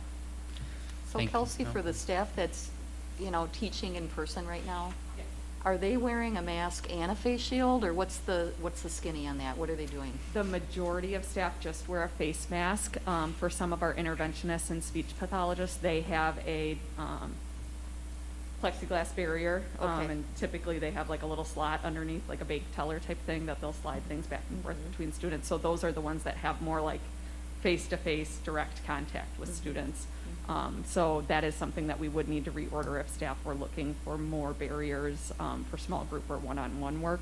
We also have trifold barriers that some staff have taken that work with small groups of students, so each student can have their own barrier, and then the teachers on the other side of those. But all staff have been given masks and shields, but the majority just wear a face mask. Okay. Heather, do you expect that there would be many teachers that would want plexiglass installed in any other classrooms? Or, has there been any discussion about that with staff? When we were set to come back in the fall, we had talked about the more portable plexiglass, like for the students, and because of different recommendations and the airflow of the aerosols, they're only blocking 3 sides, and so the staff had said, they're probably more in the way. Same thing as Kelsey, we will need some for interventionists, speech, those special education classrooms, but as a majority of our classroom teachers, they have not requested. For a majority, there may be 1 or 2 who have requested those. Okay, thank you.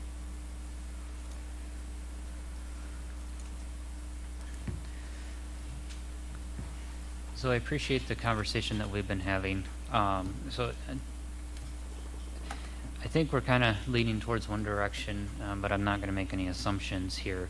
If we were to look at putting up to a motion for moving to hybrid, I think the only thing that's still kind of outstanding to me would be the start date. I just want to make sure that we're all on board with the start date of being January 19th. Personally, I was all gung-ho about starting on the 14th, but listening to the administration and getting, I guess, a better understanding as to the reason for January 19th, I'm in favor of the 19th. I would agree with that. I'm sorry, Mike. I would agree with that. Okay. So we're looking at the 19th, 3 through 12, as opposed to that shift? Maybe there's, like, I mean, are we talking about staggering it at 2 different Staggering, dates? I thank think you. that's what Bart's Oh. getting at. Or are we talking about just, I mean, I'm mindful of what Nate said, that, Yeah. you know, we really need that time to try to get them up and running, Yeah, kind of more or less. Kelsey, do you want to, I keep bringing Kelsey up, but she'll be able to speak. I was there in bits and pieces, but just, I think it would be important for the board to hear what those first few days having, and again, they're younger kids, but just learning systems for the first time, because even your, 7th and 8th graders, for example, are going to learn new systems that they've never had to do before. Yeah, so even entering and exiting the building will be different than what they've typically been used to. So if you are 3rd and 4th grade now, you have to enter through this door where you've always been going in through this door. And we let them off the buses one at a time. So we let one bus come off and enter the building to try to maintain that distancing between buses. And then the next bus, so we'll have 2 people out there. You guys go up this way? No, but I need breakfast. Yep, your breakfast will be at the top of the stairs, versus everybody flooding into the cafeteria, waiting for the bell to ring. Just little things like that. Kids don't know where they're going. They've never been in school this year. They don't even know where the 3rd and 4th grade classrooms are. And so we'll have videos, we'll have signs, we'll have staff out to help and all those things. But it was a lot like herding cats the first 2 days of school, especially with little people. But 3rd and 4th grade aren't going to be any better. 5th grade, 6th grade, they'll have a little bit better idea. But it's also 3 hours is short, so they'll go through all their classroom procedures, and then it's, oh wait, we didn't even talk about dismissal yet. How are we going to get you out at the end of the day to make sure you have that distancing? Where do we line up for buses? Where do you go for parent pickup? How do we make sure we're not overlapping with everybody? So there's just a lot, and those first couple days, food service was a big struggle for us to try to figure out the best system for that the first few days, because kids were eating in their classrooms, so that just added another layer.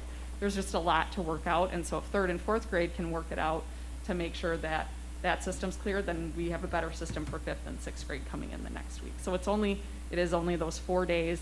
We could get them in that next week, but I think that slower phase-in would be helpful to get them going. And our K2 students have to shift their schedules as well based on what's going to be happening with more kids in the building. So they'll be going through a shift as well in January. Thank you. And Nate, So then- I know I had talked to you a little bit about an orientation of Mhm. sorts, Right. especially for the kids that have, 7th graders who have not been in this building, or 9th graders who haven't been a high schooler. For some of those kids, even though they're in the same building per se, they don't know a lot of the teachers. They haven't really met them other than via Zoom on a screen. So, and parents, maybe need some help understanding better how things are going to work. So I'm wondering, were you thinking about maybe a video or something like that? Yeah, and Heather and I had talked about that. I think that was last week, or maybe even the week before that, about what we could do in the short term, getting out information. Depending on what the board does here in the next few minutes, I'll get some general information out tomorrow, but then the building principals will get additional information out, and then coming back out of the holiday break, we would have more information out to families, especially like, this is what it's going to look like when you arrive, this is what you need to do. Very similar to what you're suggesting right now. Oh, thank you.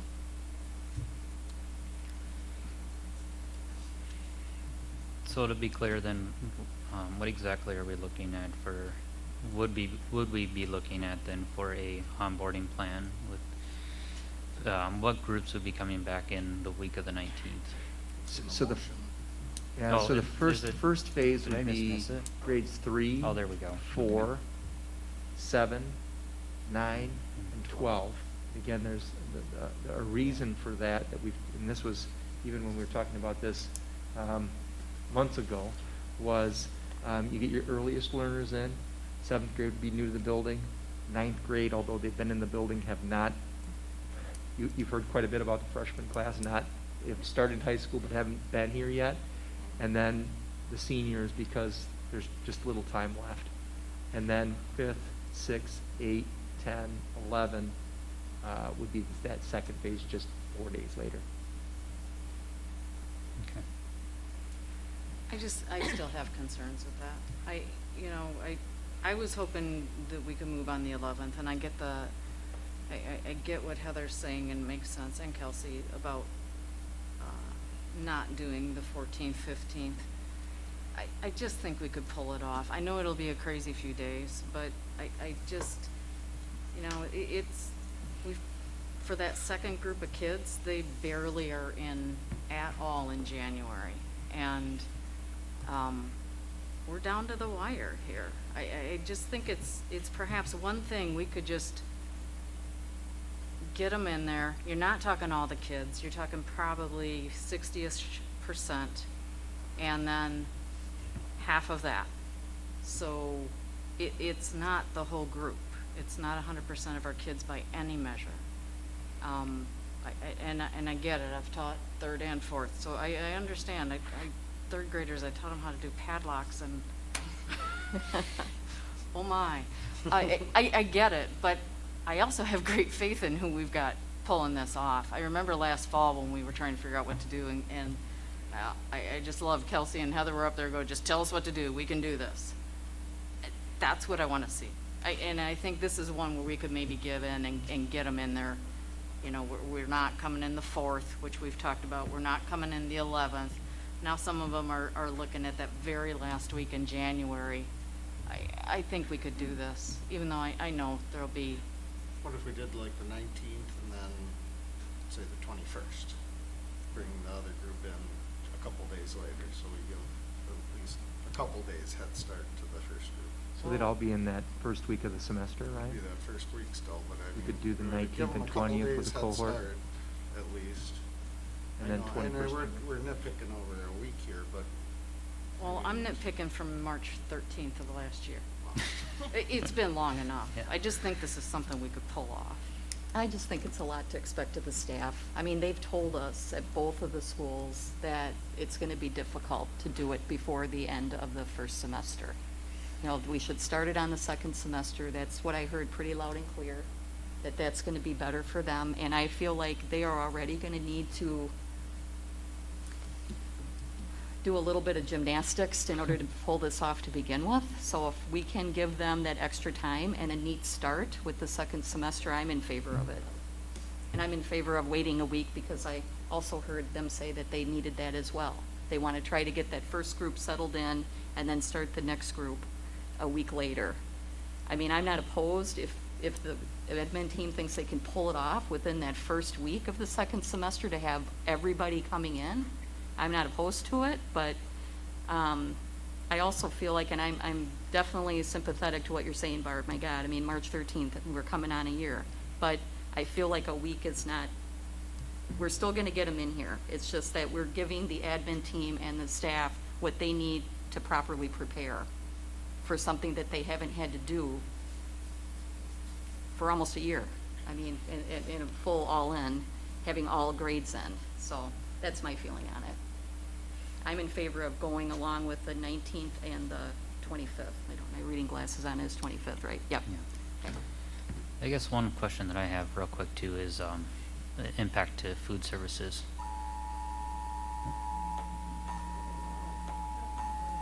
Got an emergency.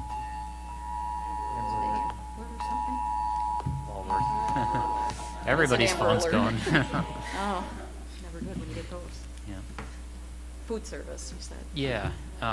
Would food services, be able to be ready? Yeah, Yeah, there you go, Stacy. You're on. Yeah. we have talked about this, and again, more so it was knowing when that start date was, because you've got employees right now in Yes. Monticello and New Glarus, and being able to kind of recall them back. Because I had to lay everybody off, the only district employee I have is Lisa Hoffmaster, and her and I have been running this kitchen since September. Thankfully, my other employees, two of them, Rebecca Durkee has been able to use in New Glarus and Monticello. I have to give her enough time to let her know, yeah, I want them back now. I mean, just a courtesy that I need to give her. Yeah. And the quicker you guys make a decision, the easier it will be for food service and busing and everything else to get together. I can get meetings with Kelsey and Heather. We can get a plan going and going forward. I mean, I've got a little plan here, here, and here, but until we get the final plan from you guys, which I'm really hoping we get tonight, I can't get give you any solid answers right now. So, I'm looking at, you know, having Heather and I met, and, you know, we'll stagger the kids to come down into the cafeteria. They'll grab their stuff, we'll check them out as quick as possible, and then head them back down the hall. Same with Kelsey, they'll come in for breakfast, we'll have different stations set up for them. That's the plan right now. Is it gonna change when kids get back in? Yeah, everything always changes, and we just tweak as we go. Do you feel comfortable with the 19th? Is that enough time for you, Stacy? Yes, I'm fine with the 19th. Just please don't do it like, you know, tomorrow or anything like that. That would be way crazy, but. Were you asking for logistics with, you know, having to deal with kids getting lunch here and sending lunches out to the kids that are at home too? Yeah, I was That kind of, too. yeah, good point, Mike, and that's kind of what I was gonna get to. Yeah, and Janan and I will have to sit down really and talk with, about that, when we get our plan here, for you guys to decide when we're gonna be coming back in what capacity. I'll sit down with Janan. I'll get a survey of the parents who are all virtual. If they still want the lunch meals, we'll get them out with her bus drivers. We'll figure it out. But like I said, we just need to know what the plan is so we can go forward with that. Well, as a suggestion, with community doing our part, I know when I took the survey as a parent, it's like, yeah, of course my kid will eat hot lunch, but if you needed to go, hey, can you give us 2 weeks, depending on what you find out. And I know a lot of parents could probably pack a cold lunch, or the kids can, for a while until it works out.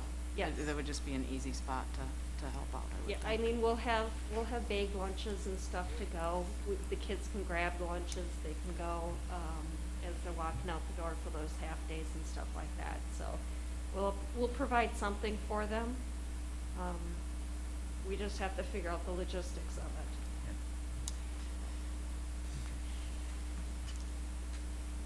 You have any other?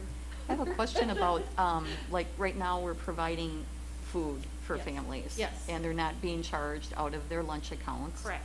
Is that going to continue through the end of the school year, or? It is through the end of Okay. the school year. Even if they're in school? Correct. Okay.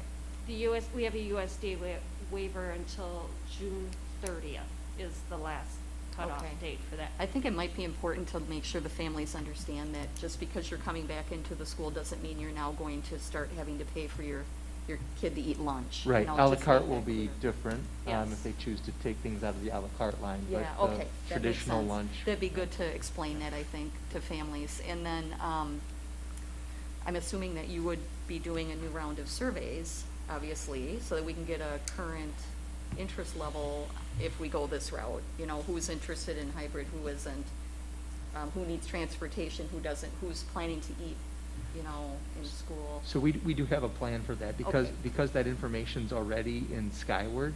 Mhm. The information that would go out to parents is, if you've changed what's already in Skyward, then we'd like to know that. Otherwise, if what you have in Skyward is what you intend to stay with, Yep.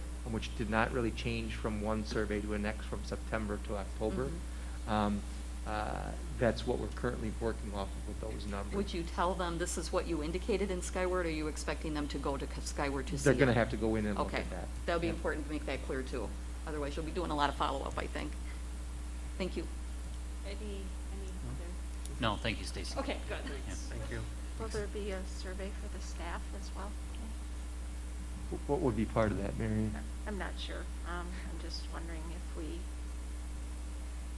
need to survey them for if they're returning or if they have other thoughts of what. So they're yeah, going to yeah, do. Kelly and I have talked about that, and again, depending what the board does here tonight, we would let them know what their options are so that they could let us know, hopefully before the break. Thank you.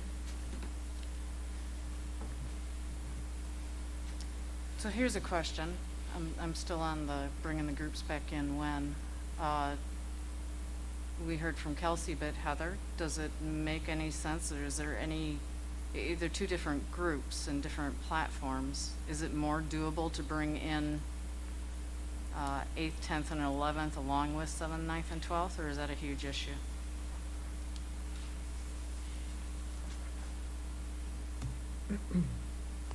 It just goes back to what Kelsey said. It is definitely easier to train students in the new policies and procedures. We're gonna have 3 different entrances now, a new entrance, bus drop off, because the buses will be dropping off in an alternate place just to keep kids separated, staggering release times so that the middle school is not mixing with the high school.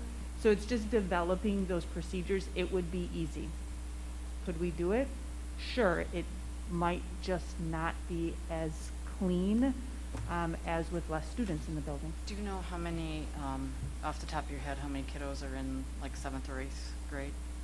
So total between the 7th and 8th graders, I think there's 133. Yeah, just over there.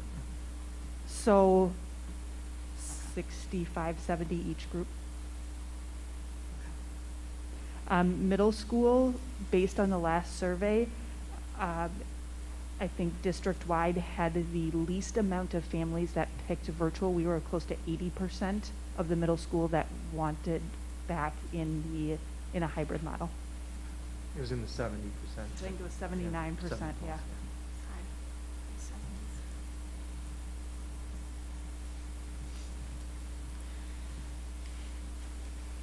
I think I'd still be in favor of waiting a week. I'm sorry. I'd still be in favor of waiting a week between the two groups. Okay. Any further discussion? Do we need to take a moment to, before we vote, or put up a motion or anything? Oh, I mean, this is why we have 7 people. Not everybody has to vote the same. I mean, Is there anything that we need to discuss with the Wednesday still? Just, we're going 5, we will direct 5 days a week. I mean, it's not in Yeah, we the can suggested motion, but. Yeah, we can do that. That probably would be fair to add that in there. that's a good point. Can we add,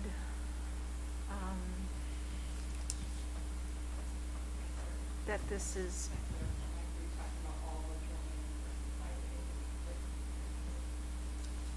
I think you'd almost have to. Yeah, Yeah, no, yeah. based on the suggestion from the medical advisory board, the 5-day per week schedule for in-person, and then the virtual people would kind of just go along with that, I guess. Marion, what would you looking to add? sorry, I didn't realize Mike was making the motion. That this is temporary, and if numbers and things look good, that we can move into an all-in.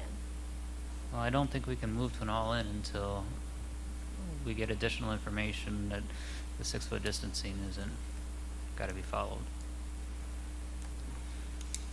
I agree. I think the statement in here is that we'll explore an all-in person option once social distancing requirements are eased or removed from public health. Okay, thank you. That's, I think that's Yep. as It will clean as you require can get a it, yeah. future motion to do that. Right, so it will push us that, you know, and publicly state that we are gonna be looking forward to an all, or, you know, looking to an all-in option. So what are the board's thoughts as far as addressing in some form, letter, I would assume, or email to public health as the board? Asking them to consider some of the most recent medical data that would show social distancing may not need to be 6 feet? Or clarification on the to the greatest extent possible. You wanna send them a letter as a full board? Yeah. I'm not even help write it. Trevor, you and I can work on that, I if mean, everybody else is okay with it I'd be open to happening. asking Yeah, I'd the say, question for yeah. further clarification. Yeah, absolutely. Questions Yeah. should be asked, absolutely, but, yeah, I'm not okay with. I just coming don't together think as a board we're not and gonna get- pretending that 6 feet. Yeah, I honestly don't know how far we're gonna get though, because being that this order was just updated today. I think we could ask a question on clarification of this, of when it's applicable. But I Yeah, think they're yeah. just gonna come back with a general response. I feel that a question is fair, at least for a start. Yeah.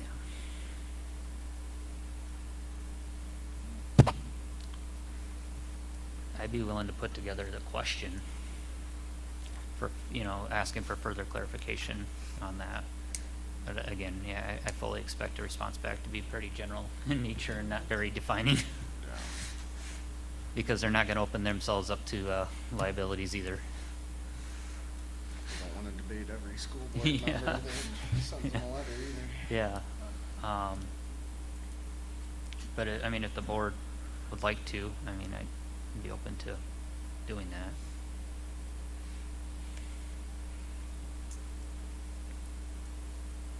I'm fine if that's something you wanna do, and Barb, you wanna help them write it? That's fine. Yeah, it'd be fine. We can ask the question. If you Yeah. two wanted to work together to Okay. come up with something. I mean, my biggest thing, and I think that's kind of what I'm hearing here and there, is that we don't necessarily want to make it look like we're being aggressive about it, but I think it's a good thing to ask about. Yeah. I think your wording was good. Ask for further clarification on what that phrase really means. Mm-hmm. We encourage our children to question things. Yeah, yeah. So I Yeah. think it's a good idea. Okay, well, Barb and I will work on that. We'll put a draft Okay. together. We'll give it to Nate. He can circulate it out. Okay. And just ask for any feedback from the board membership before we submit it. Thank you. How's that sound, Yeah. Barb? Thank you. Yeah. Thanks for. Okay, so with that then, I got the added words in here. I'll start this up with making a motion to bring grades 3, 4, 7, 9, and 12 back on January 19th into hybrid models at the elementary and middle and high schools. Grades 5, 6, 8, 10, and 11 would return in hybrid models on January 25th, 5 days a week for both elementary and middle school. That includes virtual. The school district of Belleville will explore an all-in-person option once social distancing requirements are eased or removed from Public Health Madison and Dane County orders. Families will continue to have a virtual option for the remainder of the 2020-2021 school year. Clarification. Yes. I heard you say elementary and middle school, not high school. I apologize. I will add high school as well. Okay. Thank you. So with the friendly amendment, then that would say that would return to hybrid models on January 25th, 5 days a week for elementary, middle school, and high school in the school district of Belleville. Do we need to say anything about rotating the cohorts at the middle school, high school, so that they're attending every other Wednesday or whatever? I mean, is that important to that? We'll figure out scheduling after. Yeah, Yeah. I mean, I'm okay if we don't think we Yeah. need it, but I just thought I would throw that out there. I know that's I how it think was that worded. would be part of the 5-day per week. Yeah. Okay, Yeah, they Yeah. fall in the 5. sounds good. That's part of I guess I just brought it up because I wasn't sure if that was the agreement. Sure. And I don't know if it needs to be in the motion or not. And I think that, Yeah, We're good? I think we're good Okay. on that. Alright, well, I'll second it. Okay. First by Trevor, the second by Kevin. All in favor, say yes. Yes. Yes. Yes. Any noes? All right, motion passes 7-0. Is that correct? I didn't hear any noes. All right. We have that cleared. Head on to discussion items. The first up is boardmanship. I Real- have one item. Yes, go ahead, Marion. Dick Miller called me on, can't remember which day it was. And he wanted to thank the board members for the recent, gift card, for doing some things around the school. So he just wanted that to be passed on to the board members. So, thank you Yeah. for, following through, so. Yeah. Yeah. I can clarify just a little bit. Dick obviously has been a good neighbor for us in the school district. Before we were purchased the tractor, there would be times when Dick would come over with his skid loader to help unload certain things, ice when they come on, or I should say, salt for ice when they come on pallets. And he's done that really without any recognition for probably the last 7 or 8 years, periodically. So Sherry and I did talk, and Sherry did purchase a Citgo gift card so that he could get some gas for all the times that he has done that. So I want to make sure that we are continuing to be neighborly to Mr. Miller. That's a good idea. Thank you. Then the only other thing I had too is, as we all know, we postponed the meeting on, oh goodness, I'm drawing a blank. Drew Howitt. On Drew Howitz, yes, thank you. Last month, and we'll continue that on December 21st. And then we'll continue that last session in January as well. Any other conversations around boardsmanship? Good civil conversation tonight. Yeah, I really am very happy with the discussions and the respect to each other. I think that speaks volumes. Hearing everybody, I'm hopefully that's continuing to be a positive note, as well as we make sure that every voice is heard and taking time to hear everybody out. All right, future agenda items. I just have. Oh, sorry. Go ahead. I just have a question about going forward. I know we had made this a standing item, this last item. We had revisit reopening schools, or we were going to be talking about that at every meeting. I'm wondering about going forward, how we would word that, or if we could continue to have it as a standing item, something about how it's going, or, you know, That's just the status of the Absolutely. reopening plans, You know, something like that. Sure. Yeah, That's I a good- totally agree, Jill, and I think to that point, back to the social distancing, I think that would always be something we want to revisit. Has that standard changed so that we can act on it immediately if that's something we want to do? Yeah, okay. Yeah, so that, as we kind of mentioned at the last meeting too, that this would just now going forward be a standing kind of discussion point. And obviously, if there has been any significant changes, Nate and I will prepare that before the meeting and move that into an action item if needed. Thank you. But no, I fully expect this to continue to stay on as a standing item now for the quite foreseeable future. Okay. I would also like us to, I guess, address the mental health aspect some more in the district. This is a lot of change for families and students and staff. And I think more so now than ever, we need to really pay attention to that and think of ways we could do mindfulness training or yoga or you know, whatever it is. But I think that's important to the district too. I know Wayne had mentioned that mindfulness training and yoga were going to be some things that were going to be offered virtually Through community ed. Right. Would there be any way that could be offered to the staff for free or reduced cost or something? I think so. Is that something they could maybe do if they chose to do on their own, but at least it would be something. Be something part of the wellness side of it, Yeah. the wellness committee. Yeah.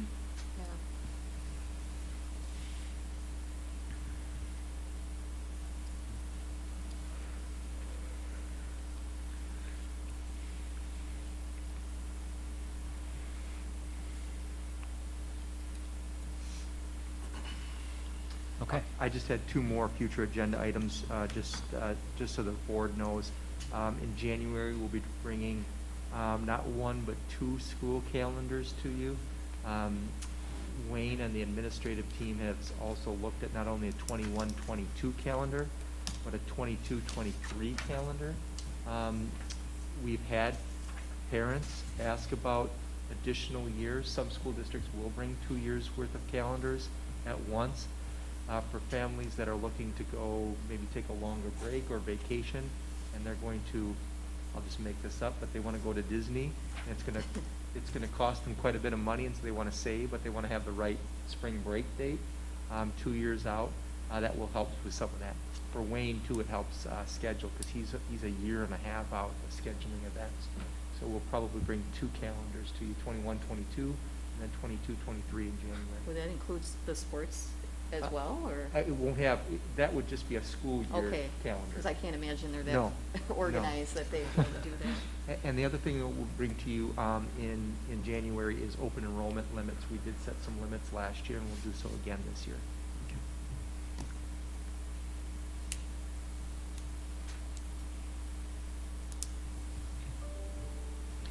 And future board meetings we have coming up then. Actually, agenda items, also coaches' salaries? Yes? Yes. Oh, Is that? I do have that on my to-do list. you said coaches' salaries? I had asked that we look at that again from our last decision. Okay. We actually, the way that Kelly and I just were talking today, the way that this sets up, because of the holidays, we actually have to get the agenda into the paper fairly quickly. So we'll touch base with Trevor on that before we send it. So then we have, as I mentioned, December 21st for a board workshop. And then there's a committee. That's at 6:30, right? Yep. There's a There's an Wall of Fame. Yeah, Wall of Fame. Committee meeting that day. Correct. Nate, I'm sorry, I don't have my calendar coming up right here, right now, but there was another negotiation too coming up, wasn't there? Yes, that is, let me look at my own calendar here. Monday, January 18th is scheduled. Yeah, okay. When is the final meeting with Drew? We have not set that. Okay. We'll set that next Monday night. Yep.